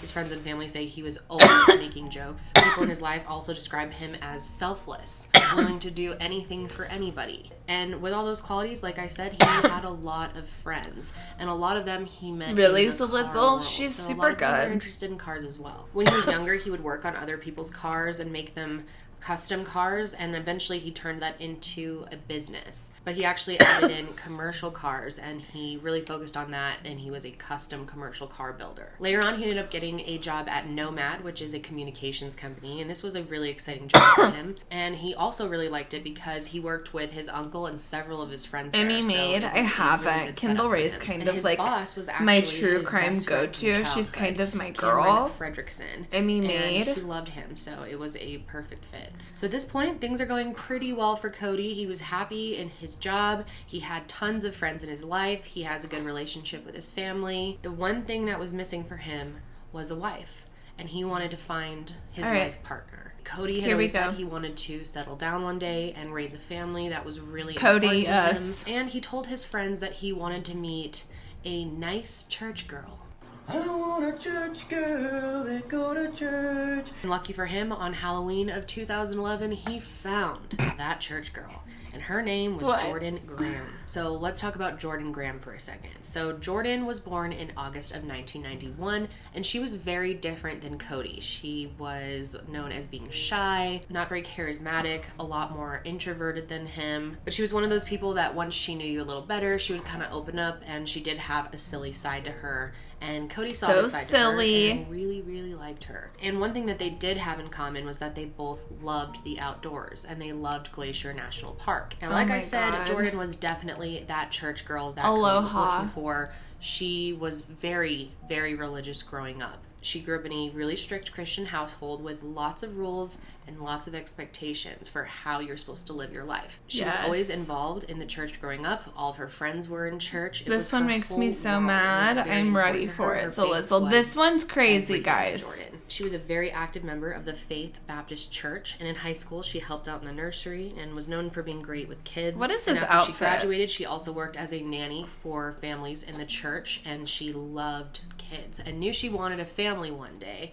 And Cody really liked that about her because he knew he wanted a family one day. And Jordan's dream was to one day be a stay-at-home mom and fully devote her life to raising her kids. So, like I said, it was Halloween 2011, and Cody was introduced to Jordan. At first, she was pretty shy around him for the most part, but her friends could tell she really liked him. But Jordan was not looking Emmy to Maid jump right after? into anything. It was not really a priority Maybe. for her, and Cody was definitely more into it than her and wanted to be in a relationship with her quickly. But they decided to start kind of dating, but it was pretty much just friendship because Jordan really wanted someone who was more involved in the church. So Cody decided to start going to her church and becoming more involved. Before Oh, meeting Jordan, no. he was religious, but very casually religious. And when he met So Jordan, he- took it up a notch I'm and started sorry. going to church, as much as he could. He started meeting, all her friends in the church, and eventually Let's pause for a second.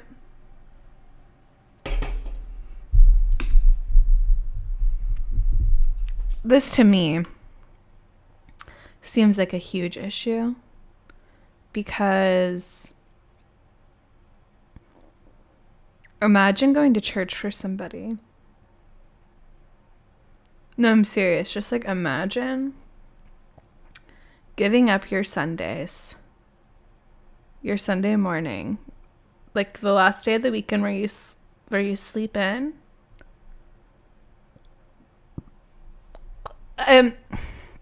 For what? See, that to me, and the fact that he was so quick to pursue it. Write that down. Sundays are a day of rest, but not for her anymore. Sundays, like, are the worst day, though, at the same time. Like, they're the worst day. I don't know why Sundays just are so awful. Like, they're the worst fucking day of the week. Like, it's worse than Monday. And it's like, I don't even work, like, Monday to Friday anymore. But it's just, like, on Sunday, I just get so much anxiety about the beginning of the work week. They had the same friend group. My anxiety is just so uncalled for. Like, what's wrong with me? They were hanging out with all the same people and going out doing activities together, and they officially started really dating in November of 2011. Now, Cody seemed to I will be doing scary stories later. According to people around him. He seemed to just adore her, and he wanted to be around her day and night. And after only a couple weeks of dating, he actually told his mom that he wanted to marry Jordan. So things were moving quickly. And one thing that was really important to Jordan Pretty Little was Liars is celibacy awful. before marriage. Everybody And this was knows fine A with is Cody. alive. He was okay waiting until they were married to consummate the marriage. So they seemed to complement each other perfectly. They had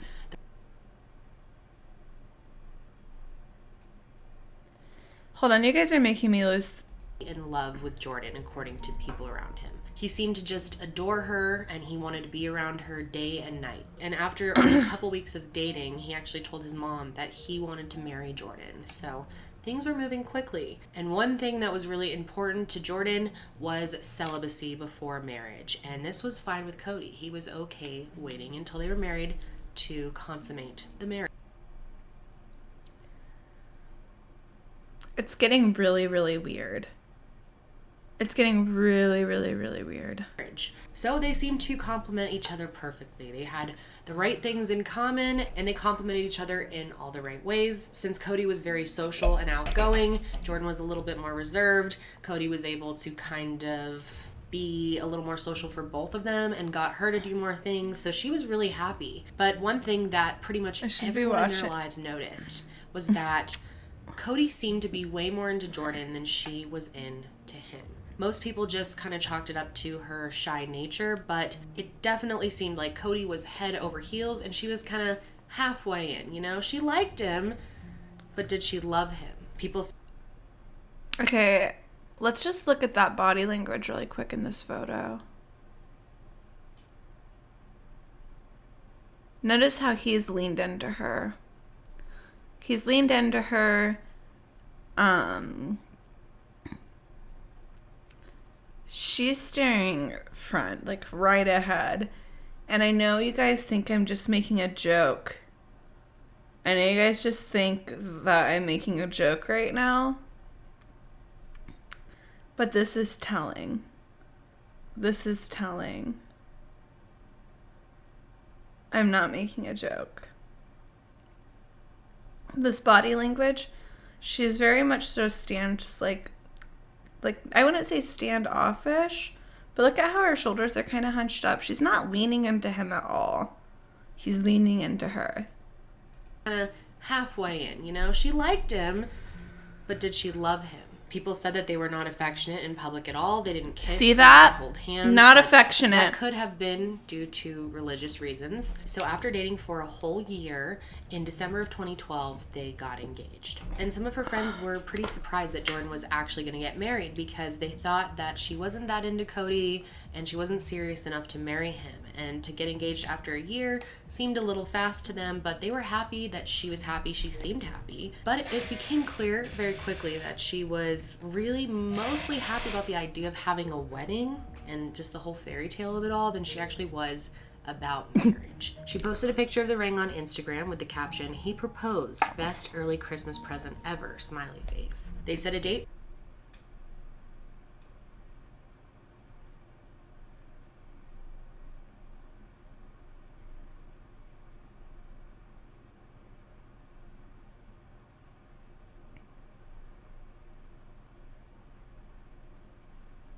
Where am I?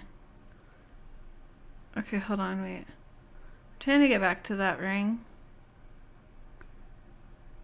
And just the whole fairy tale of it all than she actually was about marriage. She posted a picture.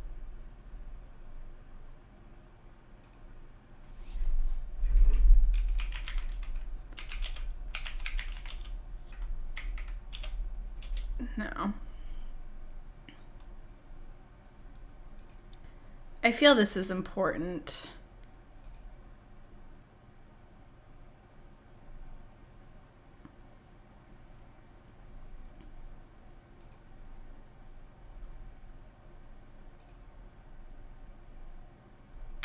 Would you guys say that's a 3 or a 4?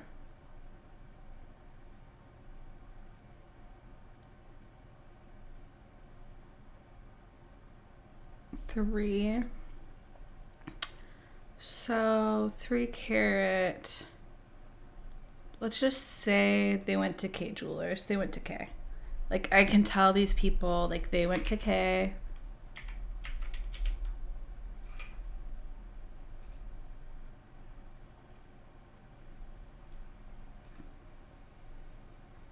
They say it's Pride Month.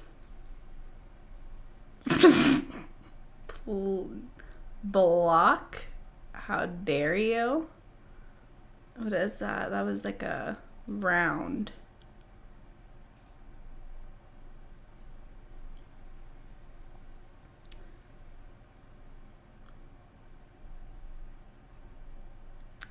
Okay, so I feel like it was probably something like in this price range-ish. Like, do you think she was tilted about it? Do you think that was one of the reasons, like do you think that has anything to do with it?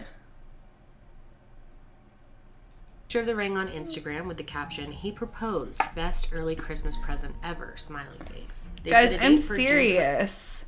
Guys, I'm serious. You think I'm joking? Write that down. 2013, and started planning the big day, started figuring out who was going to be in the wedding, what are the colors going to be. Maybe Kendall will tell us. Okay, well, maybe Kendall didn't think about it. She chose her best friend, Kimberly Martinez, to be her matron of honor and help with the wedding planning. So it was mainly her and Kim, and then Cody as well, planning the wedding. Cody was also really into planning the whole thing. And I bet he was. They wanted it to be very unique and special, and one thing that they decided to do was have their own song written for them to dance to for their first dance. Like, they literally paid a songwriter. The ring is cute. To make them their own it was just song. They hired this woman named Elizabeth Shea, who is a professional songwriter, and she spent a lot of time with Jordan and Cody and interviewed them multiple times to write the perfect lyrics to describe their love. She said that she really enjoyed working with them, that she really enjoyed working with Jordan, and thought that she was in love with Cody. She said that she seemed excited to start her new life and to be married. I'm sorry. Was definitely excited for these are the type of people that have weddings. Seemed really excited to get married because they did buy this house, and once they got married they were going to be able to move in together into this house, and they were going to decorate it, and they were working on all these plans, really kind of looking towards the future. So the big day finally arrives. Cody and Jordan are going to get married. They're going to have this really nice outdoor ceremony with all their friends and family and their custom song. And Jordan had picked out a beautiful dress. She was super excited, but very nervous because obviously she knew something big was going to be coming on her wedding night, and she would possibly be expected to consummate her marriage. And Jordan just didn't know if she was ready for this. So they had the wedding ceremony, and Cody's friends thought that Jordan seemed a bit awkward, that she was looking down a lot, almost seemed like she didn't really want to be there, like she wouldn't really make eye contact with Cody much. And they thought it was a little weird. But her friend said that she was just really nervous and that she really did love Cody, and she was happy to be there and happy to be getting married. Obviously, your wedding day can be super, super nerve-wracking for both of you.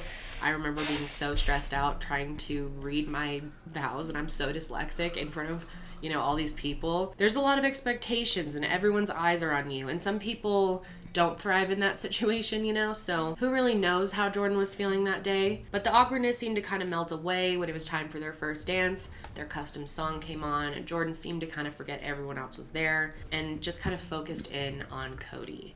Here's a clip. I'm sorry. I'm sorry. Words like, You helped me to climb higher for I a really better apologize. view. You're my safe place to fall. You never let me go. And so Cody and Jordan were officially newlyweds. Cody was 25 years old and Jordan was 21. Now Cody made it clear to everyone that he was overjoyed to be with Jordan and he was excited to consummate the marriage for sure. And he told his friends that he was so happy about being married to Jordan that he felt high. He said his wedding day was the best day of his life. So they went to a hotel and had one night for their honeymoon, kind of. And then they decided to go and settle into their new home. And Cody had a whole week off of work so he could just focus on his wife and settling in. They spent the whole week together unpacking their stuff, decorating their house, kind of getting in the swing of things. And they also got outside during this time a lot. On the last day before he had to go back to work, he was supposed to go golfing with his friends, but he ended up canceling to hang out with Jordan instead. It was a Sunday, so of course they're gonna go to church, so they did that first. But then after church, they went to go spend some time on the lake. This was something they loved to do together. Then at 5:30, they went back to the church to meet up with some friends, and they all went out to Dairy Queen for dinner. They enjoyed their Dairy Queen, had a normal dinner, hanging out with friends, and then they left at around 8:30. Love the Queen. So the next morning, Monday, Cody is expected to show up at work. His friend Cameron, who's his boss, is waiting for him. He was excited to see him. You know, he'd been off. He wanted to congratulate him on his marriage and everything. And Cody never showed up. And Cody normally Dairy got there Queen early. does, like, He normally should burgers have been and working around stuff. 6 a.m. So 6:15 comes, 6:30, he's still not there, and they're getting concerned. So Cameron went over to their house to look for Cody. And when he got there, no one was answering, and he got really concerned and just broke in. And as Cameron's looking around, he just gets this bad feeling that he can't shake, that something is wrong. Oh, and he shit. starts looking around for any evidence of a break-in or any criminal activity. He was hoping to find maybe some clues about where Cody could be. Maybe he left somewhere. Maybe they went on a trip. Maybe they went on a surprise honeymoon and didn't tell anybody. But then he went into the garage and he found Cody's phone, which really concerned him because Cody always had his phone on him. This was very unlike him. So Cameron starts calling all of Cody's friends and family members, and everyone that had seen him the day before hadn't seen him since 8:30 that Whoa. night at the Dairy Queen. And he didn't know where Jordan was either, so he decided to go to the police McDorkface, we're watching my girl Kendall Ray. station and make a police report. So this is all on July 8th, 2013. So they'd only been married for like a week. And officers could tell right away that Cameron thought something really bad could have happened to Cody. So the police took this case seriously from the beginning. Sergeant Chad Zimmerman was one of the officers who first talked to Cameron, and he wondered why Cody's boss was reporting him instead of his wife, his newly Hey, wed holographic. wife. So then later that day, finally someone hears from Jordan. She texted one of her friends and asked if she had seen Cody anywhere. And then she ends up telling her friend that Cody had left their house that night, and she wasn't sure who he was with. She said he was in the garage. She went out there to talk to him, and he was gone. She walks out over to the driveway, looks out, and she sees him Hi, pulling out holographic. with a bunch of friends. Thanks for She waiting said for she that saw Cody ad. in the back seat and that he texted her and said that he was going out with some friends. But these weren't their mutual friends. These are random friends that Jordan's never met from out of town. So word starts to spread to Cody's friends and family that he is missing and that he's supposedly with some friends from out of town. And everyone is automatically really concerned and just confused. I mean, he had just gotten married. This makes no sense. So everyone goes over to their house. Tiger Lion for the win. Like, honestly, why are you talking bad about the dead? That's disgusting. Get a hobby. And when they got there, they noticed that Jordan was Hi, not Chai. acting the way they thought she should be. She seemed to be upset that everyone was there instead of happy and thankful for the support and the help. She didn't want to talk to anybody. She didn't want to throw out ideas of where he could possibly be or, you know, try to come up with any way that they could spread awareness about him being missing. People Glasses McDorkface gifted Holograph Chrome a subscription. Glasses McDorkface gifted a tier 1 sub to Holograph Chrome. They have given 8 gift subs in the channel. Thank you so much, Glasses McDorkface, for the gifted sub to Holograph Chrome. They literally deserved it after sitting through that ad. I appreciate it. Thank you so much. Please clap, chat. Thank you. Thank you. Please clap. People said that she was mostly quiet. I appreciate just it. Sat on the couch. And at one point, while everyone was there, she got so upset that she stood up and threw her wedding ring across the room. Whoa. Which everyone thought was very odd. So the police, like I said, took this case very seriously, and they started the search for Cody right away. They, of course, interviewed all their family and friends. They put up missing person signs. And of course, they brought Jordan in multiple times for questioning. When they first brought her in on June 9th, she told them the whole story that she had told her friend. She threw the K-ring. Guys, what the fuck? No, I told you. I'm not dumb. I looked up that ring for a reason. Okay, I said, how much did they pay for this wedding? Like, how much was this ring? Like, I'm sorry, that's all important. This all goes into it. She said So they you had dinner at the pre-watched? Dairy Queen, No. They drive home, and on the way home, he gets this phone call, and whoever he's on the phone with makes him really upset. And she decides that she should give him some space to cool off. A little while later, she realizes she left her phone charger at work. She goes to go get it, and on her way back, she gets this text from Cody saying he's going for a ride with friends. I was going to go for a ride with some of his out-of-town buddies that were visiting. I don't know anything more, any of whereabouts or anything. I got a text saying he was going and he left. I just want to go. She gets home around 10 p.m. She sees a dark color green sedan pulling out of the driveway with Cody in the back seat. She said she thought she saw a Washington State license plate, but she wasn't completely sure on that. She said before she knew it, the car pulled out and disappeared around the corner. She told detectives that she didn't know who these people were, where he was going, or when he would be back. So investigators are trying to piece together why Cody would just leave like that. They tried to see if maybe they had been fighting that night, but Jordan said that they didn't fight. Everything was fine. He just left. So investigators started thinking that maybe these friends from out of town were actually drug dealers because there was a lot of drug activity in this town. But Jordan said it was nothing like that and explained that he just did this with his friends, that they loved cars, they loved driving around really fast. They would go out into the dark, into windy roads and drive as fast as they could around the corners, and they would call them... This actually, this lines up. This lines up, I could tell, with these two.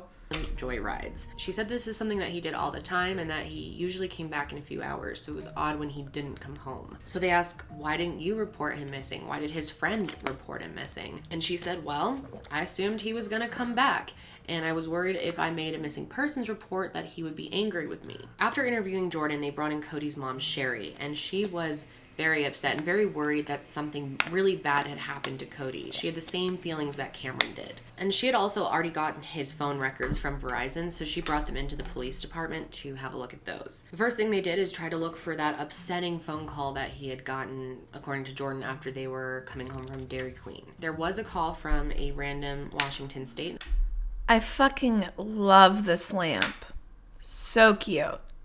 Number, and they ended up tracking it back to this guy named Jose. So they called Jose and they asked him about the phone call and, you know, what were you and Cody talking about? Was he upset, etc. And he said that Cody wasn't upset at all. They were talking about a tool that he had borrowed. Cody would let people borrow his tools all the time, and Jose had lost this tool, but he was calling Cody to let him know he had found it and he could get it back to him. Of course, they can't prove that this is what they talked about, but they were able to prove that Jose had nothing to do. Yeah, get boop. Shut the fuck up. He had a rock solid alibi. That Honestly, night, like, it's nasty behavior. I'm just fucking over him. No, it's true. I agree. Me same. His wife was having a baby and he was in the hospital with her, so he was not involved in this at all. So they cleared him of any suspicion, but now they were confused and they're looking back at Jordan. They tried to figure out, you know, why would Jordan think that he was upset when clearly he wasn't? I mean, according to Jose, he was completely fine. So there were multiple search parties organized to search the whole town, and people drove around, looked in fields, abandoned barns, alleyways, anywhere they could think of that Cody could possibly be. But by Wednesday, July 10th, he still was nowhere to be found. But that day there was a big break in the case because Jordan got a surprise email from this random email address, and she told her friend Hannah about it. The person who had sent this email was calling themselves Tony the Carman, or Tony S. And here is what the email said. Hello, Jordan. My name is Tony. There is no bother in looking for Cody anymore. He's gone. So call off the missing persons report. Cody is for sure gone. According to this email, according to Tony, Cody went hiking in Glacier National Park and he fell and he was dead, so there was no use for the cops to look for him anymore. So yeah, pretty short and sweet. Basically, Cody fell off a cliff in Glacier National Park when he was with 3 friends. Zanny the Nanny vibes. Well, Zanny the Nanny ended up being a real person, so... He's dead, so police should stop looking for him. Extremely weird. The email is so matter of fact, it's just disturbing and very odd, and police obviously knew something was off with this. National but they had parks, to consider it's it because true. Cody and his friends did like to go to Glacier National Park and drive on these really windy roads as fast as they could. It was something they were known for doing. So when Jordan first told Hannah this, she was acting very casual about it. Like, hey, I just got this email. Apparently she just stood there reading it to her like it was lab results, like she was reading some story to her, and was completely calm. And Hannah afterwards was like, you need to go bring this to the police. If they're saying that he's dead, you know, police need to follow up on this lead. Isn't there any urgency for you to get it over to them? And at first she was like hesitant to bring it to the police and was like, oh, whatever. And Hannah had to be like, you need to go right now. And when she first went to the police station, she was just being very calm, not upset at all, was just like, hey, I got this email that my husband's dead. She seemed extremely cold and unemotional about it, but police thought maybe she was in shock. Maybe she didn't want to face reality of what was going on. You know, it's hard to judge someone on how they're grieving. But detectives were definitely suspicious, and really suspicious of the email right away. I mean, it's super weird. So of course they wanted to know who this Tony person was. And that's when Jordan told the police that Cody actually worked with this guy named Tony Stallcup. And then she handed over this guy's contact information and said, you know, maybe he knows something. So they contact Tony, they bring him in for questioning, and when he gets there, he knows nothing about this. He says, I don't even work with Cody. We've hung out a few times because we're both into cars, but we don't work together. He hadn't seen Cody in a really long time, and he didn't even know anything had happened to him. He knew nothing about this whole situation. But he really liked Cody and was really worried about him being missing, so he was very cooperative with the police and let them have, you know, access to all his email accounts and his phone and everything like that. And he did not have a Tony the Carman account on Gmail. This email did not come from him. So he was cleared of any suspicion, but they still needed to figure out who had sent this email. And it's not easy for them to just get the IP address that fast, especially back then. This was a Gmail account, so they had to follow Google's special process for subpoenaing the records and getting that IP address. But eventually they were able to get Cody and Jordan's cell phone records, and they were hoping this would make more sense of everything. But it would take a couple of days for them to get full access to all of these records, so in the meantime they had to focus on other leads. And it's crazy because whoever wrote this email from Tony the Carman clearly wanted the investigation to stop and for all of this to go away, but it actually did the opposite. It really charged everything up and gave them some good clues. And it also gave Cody's friends and family somewhere that they could search, Glacier National Park. But it was super overwhelming for them because it's 1,500 square miles of wilderness, and they just didn't even know where to start. It's a treacherous area for a search party to just go walking around looking. It wasn't like walking through the woods. I mean, this park has swift rivers, steep cliffs, dangerous wildlife, black bears, grizzly bears, mountain lions. I mean, who knows what's out there? And they do have like protective fencing and guardrails that are set up to block hikers from the most hazardous spots where they could possibly fall. But everyone searching knew that just not driving everywhere through was that. protected, and one wrong slip anywhere in this park and you could fall to your death easily. They also hung up a ton of flyers in the park and around the park, hoping that people may have seen him when they were walking through. And as time went on and they still didn't hear from Cody and they didn't find any clues, you know, people started to get worried that maybe this Tony the Carman was right. Maybe he really did fall off a cliff. So after she is done being interviewed by police, Jordan and her friend Hannah go and join everybody looking for Cody out in Glacier National Park. And Hannah says that during this whole time, Jordan was acting weird. And I mean, she understood her friend was going through a lot. She was trying to be as supportive as she could to her, but she felt frustrated because Jordan didn't seem to really care that much about what was going on. She didn't seem that worried about Cody, and she didn't seem to want to help with the search. They walked around, looked in several places, and didn't find him, and eventually they all went back home for the night. The next day was Thursday, July 11th. They all decided to go back to the national park and keep looking for Cody there. And this time, she brings her little brother Michael with her. So as they drove through the park, Hannah kept trying to get them to stop and pull over, and kept pointing out places like he could be here, let's search here and here. But Jordan didn't want to stop anywhere. She kept driving and seemed to want to go to somewhere specific within the park. She drove down Going to the Sun Road, which is a very narrow, winding road that's about 30 miles long. And she said that she wanted to drive all the way up to the top. So the group decided to just let her lead the way, and they did. They went all the way down this long road to the very top. At the top, there's a parking lot. They stopped there. It's right across from this loop trail. And when they get to... Wait, what? There's a missing persons case from my city, and my friend was childhood friends with the missing girl. It was super convoluted, and you should look into it. Honestly, her boyfriend would probably had something to do with it, and according to my friend, they're still investigating him. Oh, wow.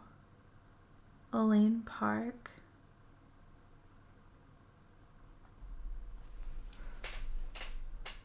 I'm writing that down.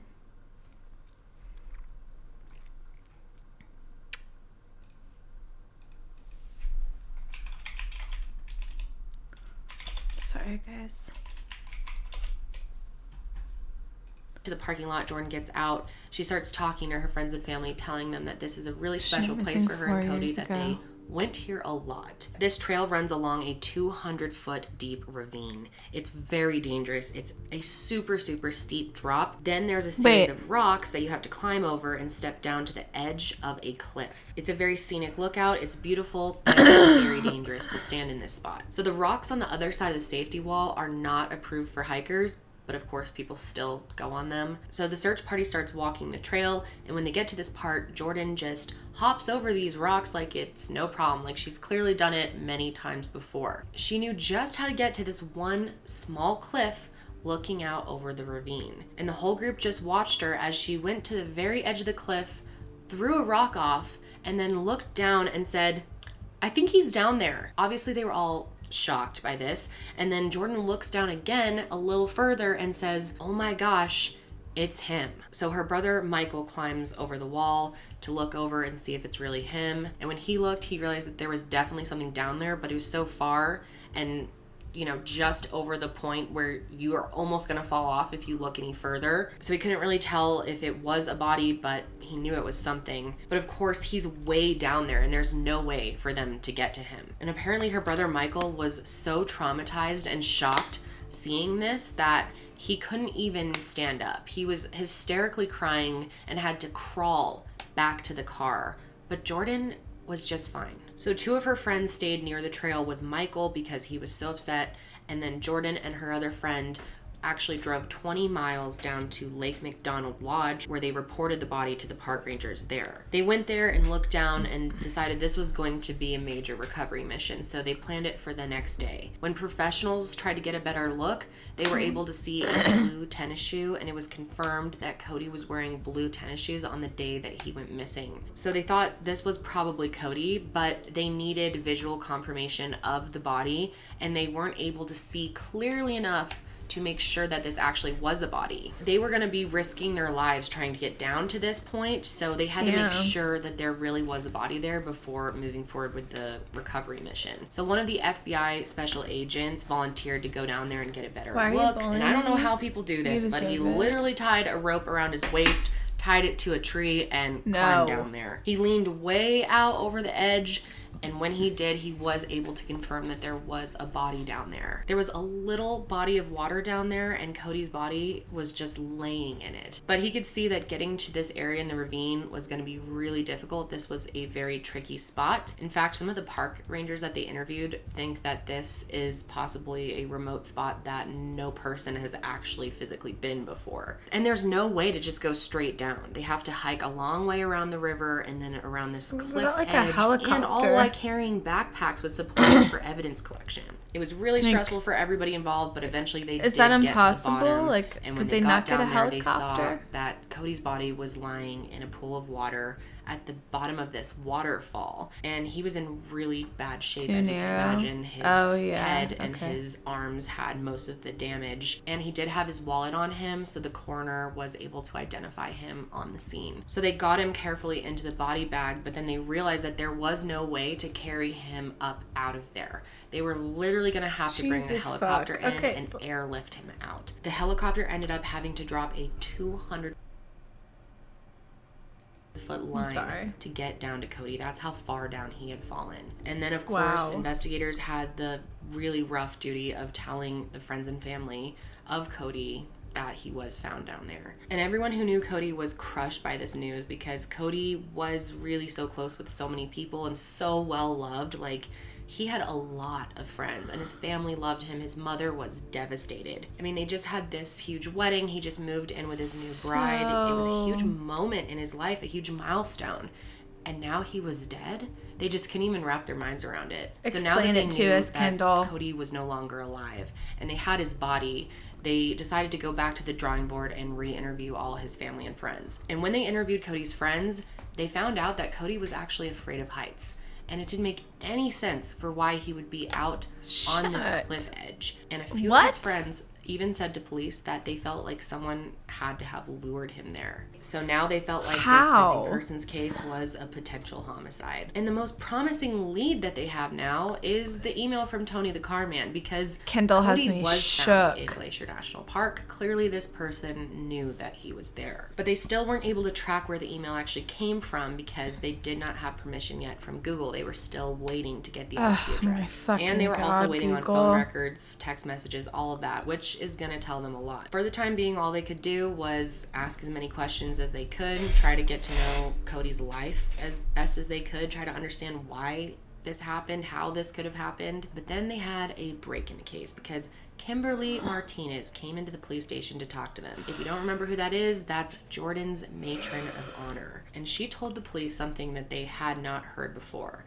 and that was that Jordan did not want to marry Cody. She explained that Jordan was having serious doubts leading up to the wedding, especially on the wedding day, mainly because she was afraid of doing anything sexual. Robbie P rated with 32 viewers. Robbie P, thank you so much for the raid. Hi everyone, what's up, P? Robbie Piers? Oh my god, hold on. Like, I don't know why I was so taken off by that, but it sounded like Robbie Ray. And I was like, I don't know why I heard Robbie Ray, but it kind of like freaked me out. Yes, what is up, sweet peas? What is up, sweet peas? Hi, everyone. So, we're watching my girl, Kendall Ray. Right now, she's a true crime junkie. Right now, she's just kind of explained everything, pretty quickly. I'll do a quick little brief rundown. Boy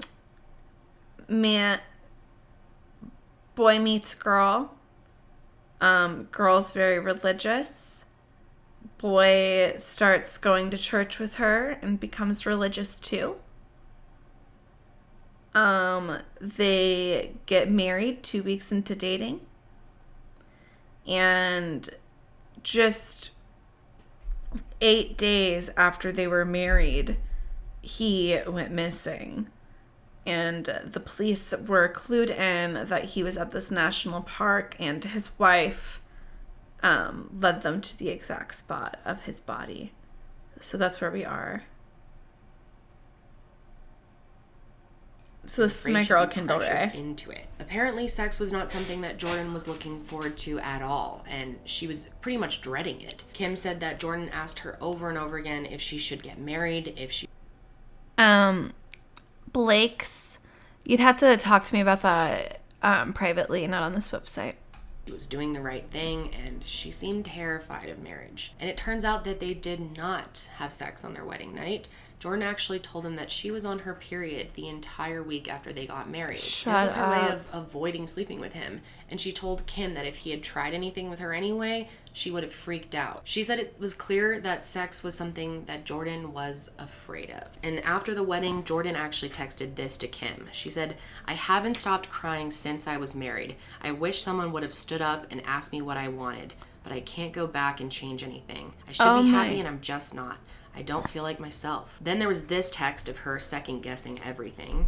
Totally just had a meltdown. I'm completely second guessing everything right now. Kim told her that she should talk to Cody about this, but she said that she couldn't, that it would break his heart. I should be happy, and I'm just not. If I tell him how I'm really feeling, it's going to break his heart. And then 2 days before Cody went missing, on July 5th, Jordan texted this to Kim. He held me down the other night and was in my face. He gets a temper fast. She said that Cody had tried to hold her down, and when she did get away, he dropped his keys and then It's he Mr. scratched Movie her. Phone. But when everyone saw them on Sunday, when they were at Dairy Queen, Cody seemed fine. They didn't seem to be fighting. But then they found a text message on July 7th from Jordan to Kim saying, pretty much, "Tonight's the night. I'm gonna tell Cody the truth about how I feel about all of this." Oh, well, I'm about to talk to him. Her friend replies, "I'll pray for you guys." Graham then texts, "But dead serious, if you don't hear from me at all again tonight, something happened." It seemed that Jordan was afraid that Cody was going to react really badly to the news that his new wife didn't want to have sex with him. And not only that, it sounded like Jordan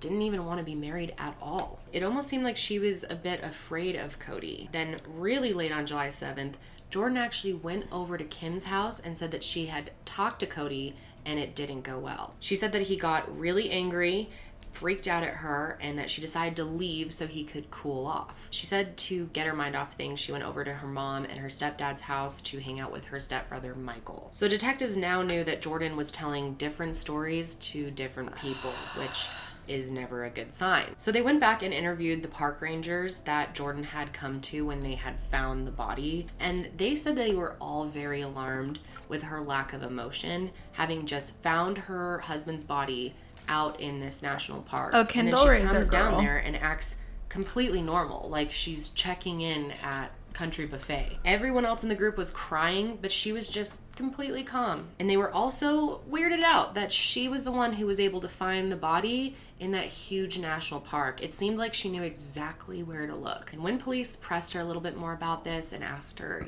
how did you know exactly where to look?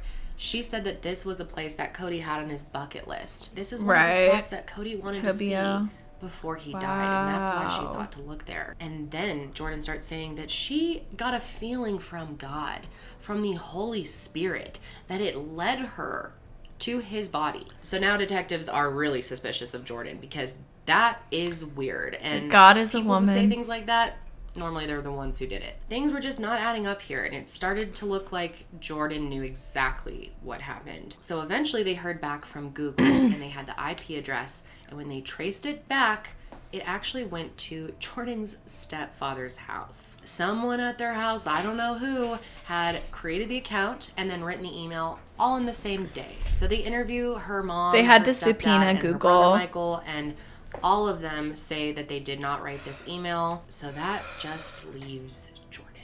Then the cell phone records came in for Jordan and for Cody. It turns out that both of their cell phones had been in Glacier Park on July 7th, the night Cody disappeared, and that they entered the park at 9:17 p.m. And at the entrance of the park, there is a camera that From takes a my picture city? of every car that drives in. So detectives end up pulling up this grainy photo from the night at that time, and sure enough, what do they see? Jordan and Cody driving into Glacier National Park. So clearly this is hard evidence and proves that everything else that Jordan has been telling police up until now is God.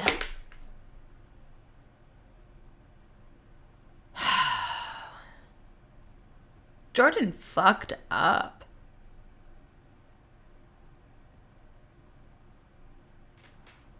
a lie. So on July 16th, they bring Jordan back in for questioning and they prepare to tell her about the evidence they have now. She starts out the conversation trying to talk about these friends that Cody could have been with that night, But they just stopped her and said, you know what, let's not even waste time here. One of the detectives just casually slid her the photo of her and Cody driving into the park. And when she saw this picture, she's dumb she as cracked. hell. And she Like, literally, like...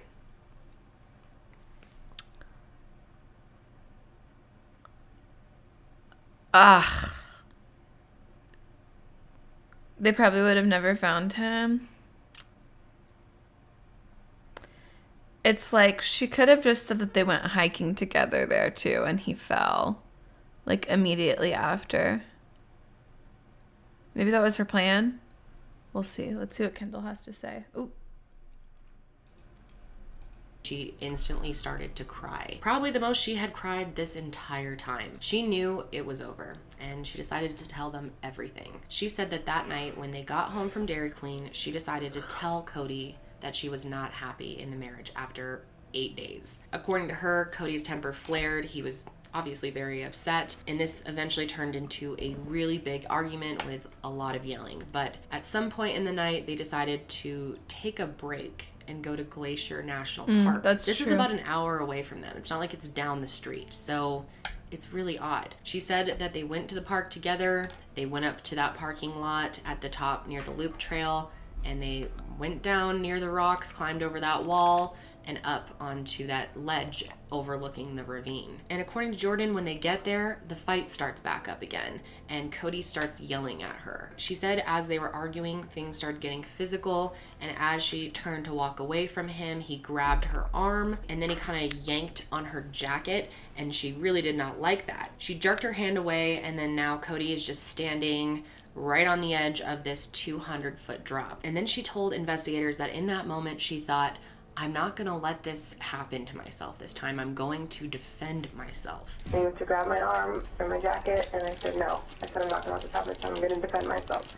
So I said I let go, and I pushed, and he went over, and then I took off. And So Jordan could have easily walked away in that moment, went back to the car, called for help even if she felt unsafe in any way. But instead, Jordan shoved her new husband right off of the cliff with both hands. She put one hand on his back, one hand on his shoulder, and just pushed him right off. She said she was absolutely terrified, but she happened to have the keys in her pocket, so she just ran back to the car, and instead of calling for help or letting anyone know this happened, she did nothing. And instead, she started thinking about what lies she was going to tell about what really happened to Cody. But in this moment with police, she's telling them, you know, this was an accident. This was an accident. Like, I just shoved him. I didn't know he was going to fall. He was standing on a 200-foot drop and you shoved him right off. This is not an accident. She also, of course, admitted that she was the one who made up this Tony character, and she wrote the email from her stepdad's house. So after she confesses all of this, investigators are blown away, but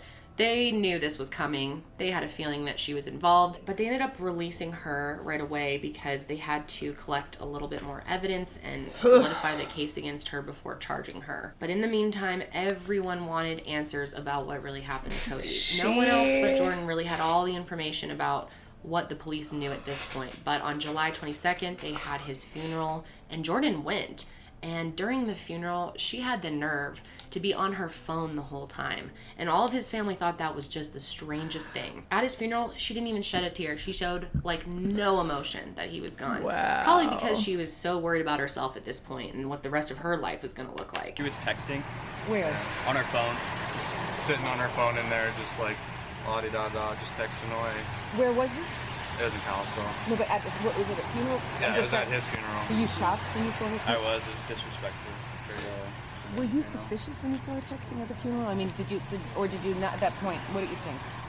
I wasn't suspicious. I kind of already knew it, personally.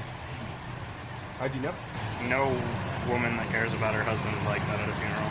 Like what? Just straight. She was on her phone, whether it was texting or a mobile app. I knew right then and there something was not right. So I don't really understand what took the police so long to make this arrest, but it took a while. It took all the way until September. And Cameron, his friend who found him, said that he actually thought Jordan was involved from the beginning. So that seemed to become the narrative for pretty much all of his friends very quickly. They all came to the conclusion that Jordan was involved in this way before they even arrested her. In August, someone even started a Twitter account called Who Killed Cody to post updates and try to figure out who actually did this, even though everyone really knew who did it. And finally, on September 9th, 2013, Jordan was arrested, and she was charged with second-degree murder and making false statements to authorities. And in typical Jordan style, she was completely unemotional during her arrest. She didn't cry, she didn't get upset, she stayed completely calm. At this point, the story was picked up by national news and made headlines all over the country because people were fascinated that this woman literally shoved her new husband off a cliff a few days after marrying him, like a week. But the question still remained, why did she do this? How premeditated was it? Was it just on a whim? Could this have really been a tragic accident like Jordan tries to say, or was this premeditated murder? And as if it didn't take long enough for them to arrest her, then a judge failed to prove that she was a risk to the community, and she was released. They gave her an electric monitoring device and placed her on house arrest instead at her parents' home. And Cody's friends and family were just outraged that she was allowed out of jail. I want Doing them a to better do the right emo thing. cosplay than I want justice Tyborg. for Cody. True. He didn't deserve whatever end she gave him. He never earned anything that Jordan did to him. The judge also ordered a mental health evaluation for her in this time, and she had to complete any treatment that they recommended. But then finally in October, she was indicted of first and second degree murder charges, and a jury added the charge of premeditated first degree murder, which has a minimum sentence of life in prison with no chance of parole. The trial finally began on December 9th, 2013, and it took place in Missoula, Montana. And the judge had another case coming up in a different Montana city, so he made sure that this was a speedy trial. And Jordan didn't testify. In fact, she didn't say anything at any point. She was silently sitting there during the whole trial and, as normal, showed no emotion. So obviously when there's a first degree murder charge on the table, this really raises the stakes for everything. The prosecution at this point has to prove beyond a reasonable doubt that Jordan did push him off the cliff and that this was premeditated murder. It has to be proved that she did it with malice and forethought. This is trickier than you'd think. Jordan was represented by federal public defender Michael Donahue, and Michael did not argue that Jordan didn't push Cody off the cliff, of course, because this had been established as fact. So instead, he argued that she pushed him off in self-defense. But he also has to try to explain why Jordan lied to investigators, to Cody's friends and family, to her own friends and family. She knew that Cody was dead the whole time. So arguing her case was going to be really difficult. The prosecution brought up a ton of Jordan and Cody's friends to tell the truth about their odd relationship and the strange dynamic Why where she had the keys in her like pocket. Jordan wanted to get married but really Great didn't. point. Like the idea of marriage but didn't actually want to be married and didn't really like Cody that much. She wasn't happy, she dreaded having sex with him, and she felt like she couldn't make any more excuses. The period thing only lasted for her for so long, and eventually she had to be honest. She obviously didn't want to get divorced now because that wasn't going to look good to her friends and family, so it seemed like she felt like she had one option, and that was to get rid of Cody by killing him. But of course the defense has a completely different spin. They argued that Jordan didn't do this on purpose, that she didn't plan it in advance, that it was spur of the moment to defend herself, and that the reason she didn't tell anyone was because she was scared that it would look bad and that they wouldn't believe her. They argued that she was a very young, she's only 21 years old, socially awkward woman who just was in over her head and didn't know what she was doing. And she was married to this popular, well-liked guy. She was worried that no one would believe her. They showed pictures and video of the wedding trying to prove that Jordan was happy. She was smiling the whole day while she got ready and through their first dance. They argued that Jordan was just naive, immature, and deeply religious. She was incapable of planning and going through with a murder. At one point, the defense even tried to compare her to a frightened rabbit who instinctively ran away from the situation. That doesn't make any sense. I have like 4 rabbits and none of them murdered. Interpret the So body a lot language. of details came We're not out getting during any the trial right about now. their relationship. Kindles? And it was a strange dynamic. Jordan had told one of her friends that Cody had really been pressuring her into doing sexual things that she didn't want to, that she was absolutely repulsed by the idea of having sex with him. This is our she girl, literally Kendall said that Ray. the idea of getting intimate with him made her feel physically ill. She had told Kim Martinez that Cody had gotten violent with her at times, and who knows. Then they showed this text message that Jordan had sent Kim. Tyborg Go-To rated with 13 viewers. Hi Tyborg. Thanks for the raid. Hosted your channel with 39 viewers. Period. Thank you. We're about to take a dab. We're about to finish this Kendall Rae video. We have about 5 minutes left. So we're going to get to the bottom of it. Kendall Rae's our girl. That night that he had first gone missing, and it said, dude, I'm freaking out. I'm about to go for a walk or something, jump off a freaking bridge. I don't know, I've lost it. And apparently right before they got married, she was hysterically crying. She did not want to go through with this at all. Damn. And then Jordan's stepbrother Michael took the stand as well, and he was very emotional. The coroner also testified about the way that Cody was found. It turns out that he was found without his wedding ring on, and they were able to prove that he had fallen head first. And in trial, it was also revealed that Cody had canceled his plans to play golf with his friends that day because he said that Jordan had a surprise for him. And most of his friends thought that this was something sexual. They said that it seemed like Cody thought that that's what it was.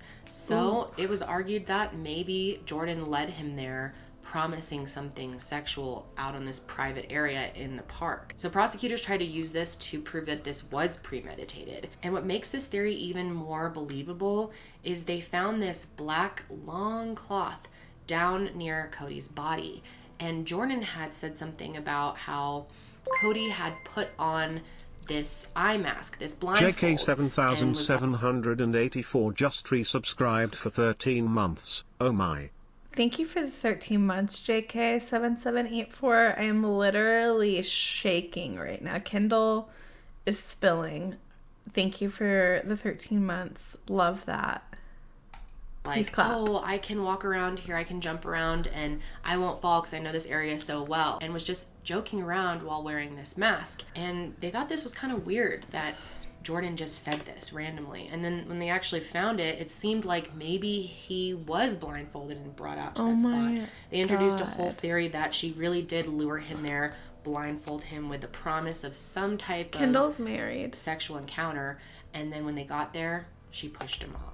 And in court, they played the videos of her just lying about police and showed how she was able to change her story so quickly. I was going to go for a ride with some of his out-of-town buddies that were visiting. I don't know anything more, any of whereabouts or anything. The next day, there was a video showing Jordan telling detectives about an email that she had gotten from Tony the car man, and that just made her look really bad. And then to finish it off, they played the clip of her admitting that she was the one who killed Cody. Of course, her defense attorneys tried to argue that there was more to the story. They even tried to claim that the first hour and 20 minutes of her interview was not recorded, and that wasn't fair. But then in a surprise move for everybody, Jordan decided to take a plea deal instead. On December 12th, 2013, she pled guilty to a lesser charge of second-degree murder. I was gonna say, girl, you're gonna... She was given a 30-year sentence. That's it. She agreed that what she did was reckless and an extreme disregard, but maintained that it was an accident. She said she wasn't thinking about where they were, how dangerous where they were standing was, that she just reacted in the moment and pushed him without thinking,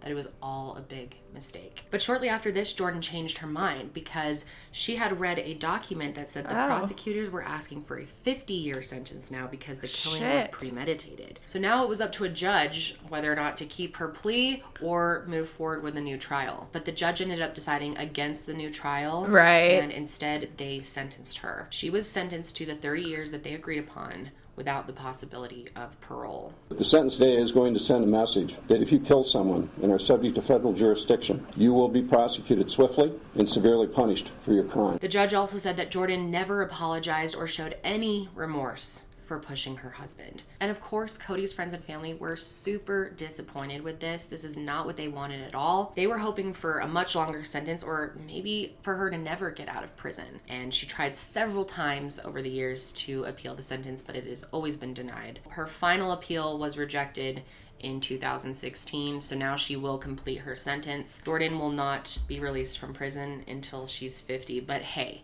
at least she's alive, right? That's more than Cody's family can say because she just decided to push him off. Still pretty young. It's really sad because Cody seemed to be How's really the DVD going on the other monitor, Bestie? No, find that love, and instead we will be playing Dead by Daylight soon, though. Who didn't seem to want worry. that at all, and just went along with this wedding for I don't even know why. And I'm sure Cody would have much rather I just wanted my taken the little heartbreak and the truth than have you push him off a cliff because you don't know how to get out of this situation that you got yourself in. I think this case is absolutely disgusting. I think Jordan's a really sick person, and she should be in prison a lot longer than 30 years in my opinion. But it's just a crazy story. Horror I mean, stories. the lengths that people will go to before they just get a divorce always blows my mind. It's true. But that is it for today's case, you guys. And before I go, I would like to thank today's sponsor for allowing me to do Kendall, my girl,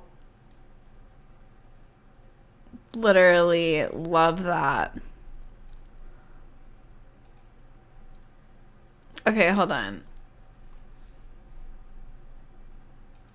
I had to go pee really quick. Just like a quick little break. I'll be right back.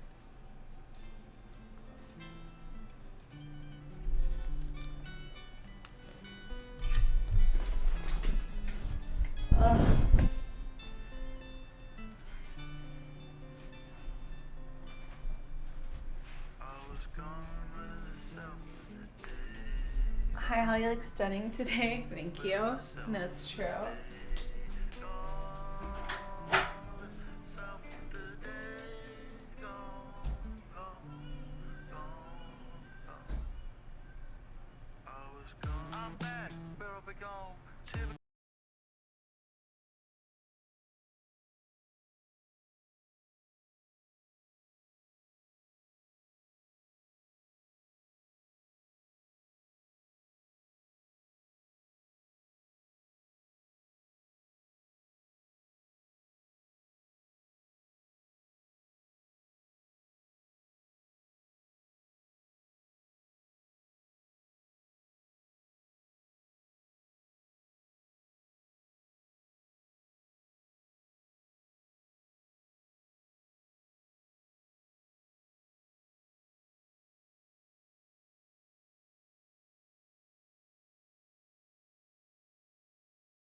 I'm sorry, I'm hungry. It's not pizza, so it's the Quest protein chips. I threw a little cheese on there and some salsa. And honestly, I'm so hungry.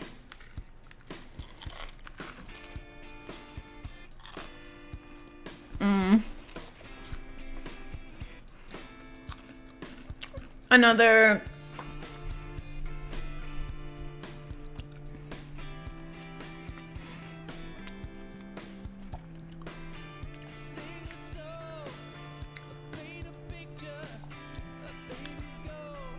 Hex Donald. Guys, hold on.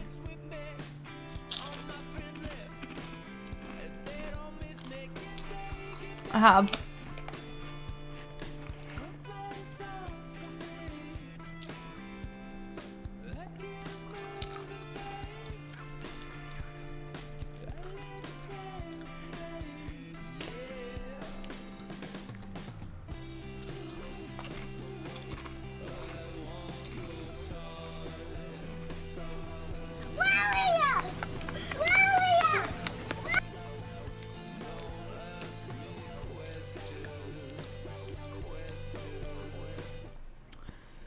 Why the fuck?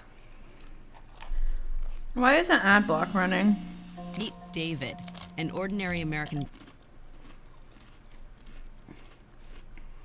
Alright guys, we're about to meet David.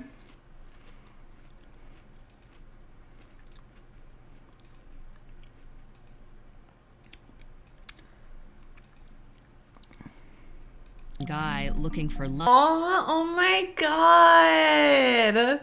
He's been burned and he's like, I can just buy it this time. I agree that maybe David isn't that bad. Like, I don't know. Like it still seems a little off.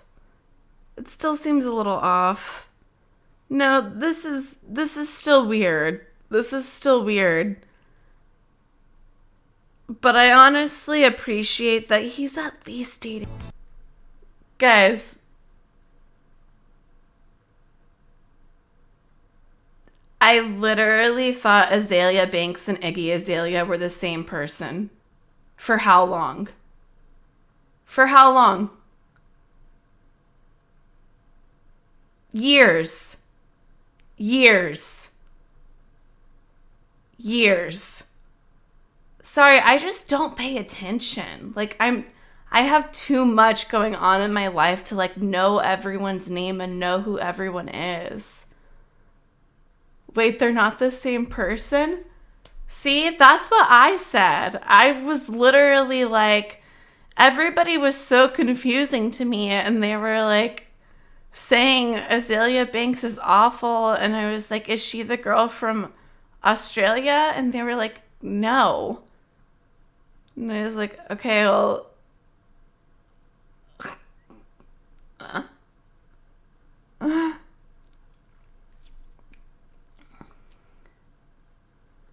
who has time to worry about? What the fuck? Already on LSF. Okay.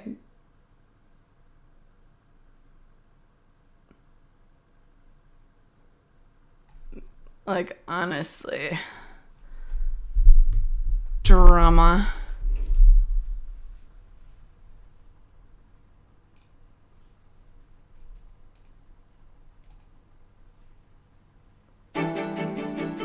My name is Jasmine Harmon, and I know firsthand how devastating a compulsive disorder can be. All through my life, I felt Same. like my mum's stuff was more important than me. It was purely AB compulsion. is Iggy's mother.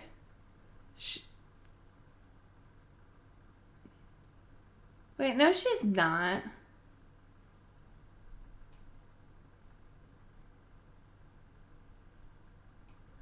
No, I literally...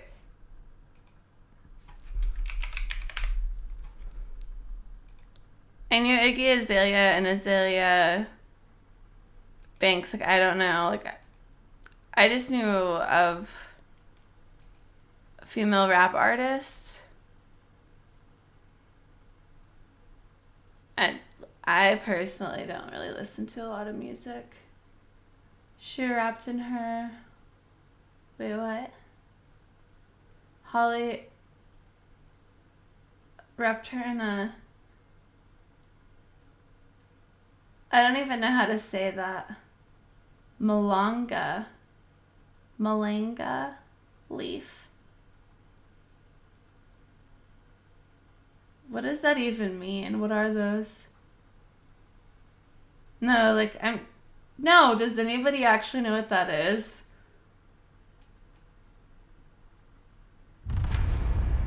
Hold on, I'm putting it on TV.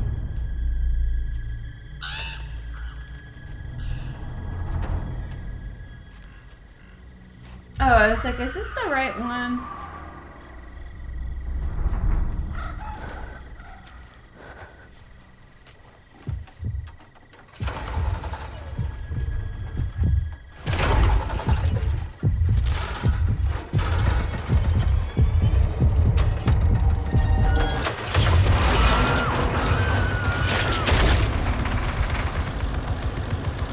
Wait.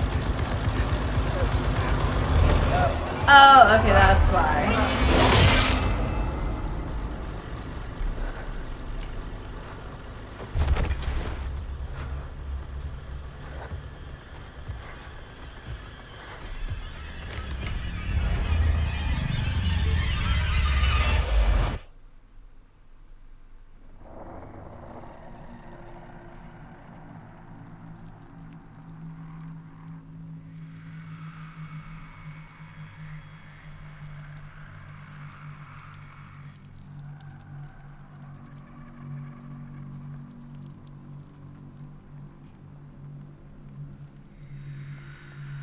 That she couldn't control. I've helped Mum and people all over the country deal with their obsessive behaviour. Wait, you would rather watch Degrassi? I'm really proud of you. Now I've become interested in another secretive condition. So you actually keep your living room locked? You would rather... Compulsive shopping. I don't know why, but I can't stop myself. We all shop, of course. Yay! But some of us shop much more than others. I think I've spent about £9,000 just on shoes. I will be out, and then all of a sudden I see a bargain. This episode actually is so good. So, big night tonight, huh? Fine little girl, I'm dancing with boys. You're all grown up? Dad. Oh yeah, I can see it now. You'll be lining up for miles. Yeah, maybe in some alternate universe. I don't know if anybody... What? Honey, wait. Dad, face it. I'm fat. Guys don't even notice me. Terry, you're not fat. That's ridiculous. No, Dad, it's true. Honey, you gotta stop beating yourself up. I'm out. Beautiful. You're wrong. Beautiful. Tonight you'll see. No, I won't see. Wait, I'm how not were going, you guys 'cause nobody's seriously gonna not wanna wanting to dance watch with a fat cow Degrassi? like me. Oh, Terry, don't say that. Come on. We're playing a game and watching Degrassi. I know I can make it through if I hold it up. If I do, I know I can make it through. Guys, can we get through season 10? We can get to season 10. Like, truly. Some of us have never seen season 8 or 9.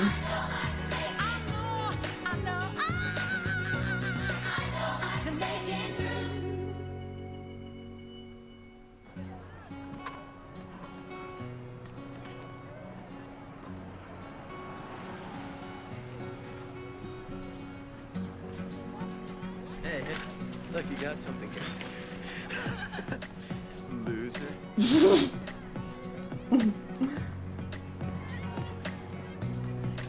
Hey, Terry. Hey. Oh, nerd. So is it okay if I borrow those geography notes? Yeah, I got him right here. Thank you, Maury. Thanks. I really appreciate this. So are you going to the dance tonight? Actually, I can't. It's my dad. He's kind of old school. Okay. Hey, Terry! Thanks again for this. Yeah, see ya. Okay, I am beyond nervous. This has to go perfect. Amazing turnout, 0 problems. Otherwise, Raditz says it's daylight dancing for another year. Just the man I was looking for. Oh, wow. Hey, Paige. So, you ready to get down? Paige is serving. The dance, you are going. Oh. Yeah. Well, you better save a dance for me. Yeah, sure, whatever. Look, I gotta get to my lock. So, what was with the Spinner Terry convention I interrupted? Nothing. I was just giving him some notes for classmates. Spinner wants class notes? Since when? Hun, that's called a flirtation device. Ooh. Something's happening with you.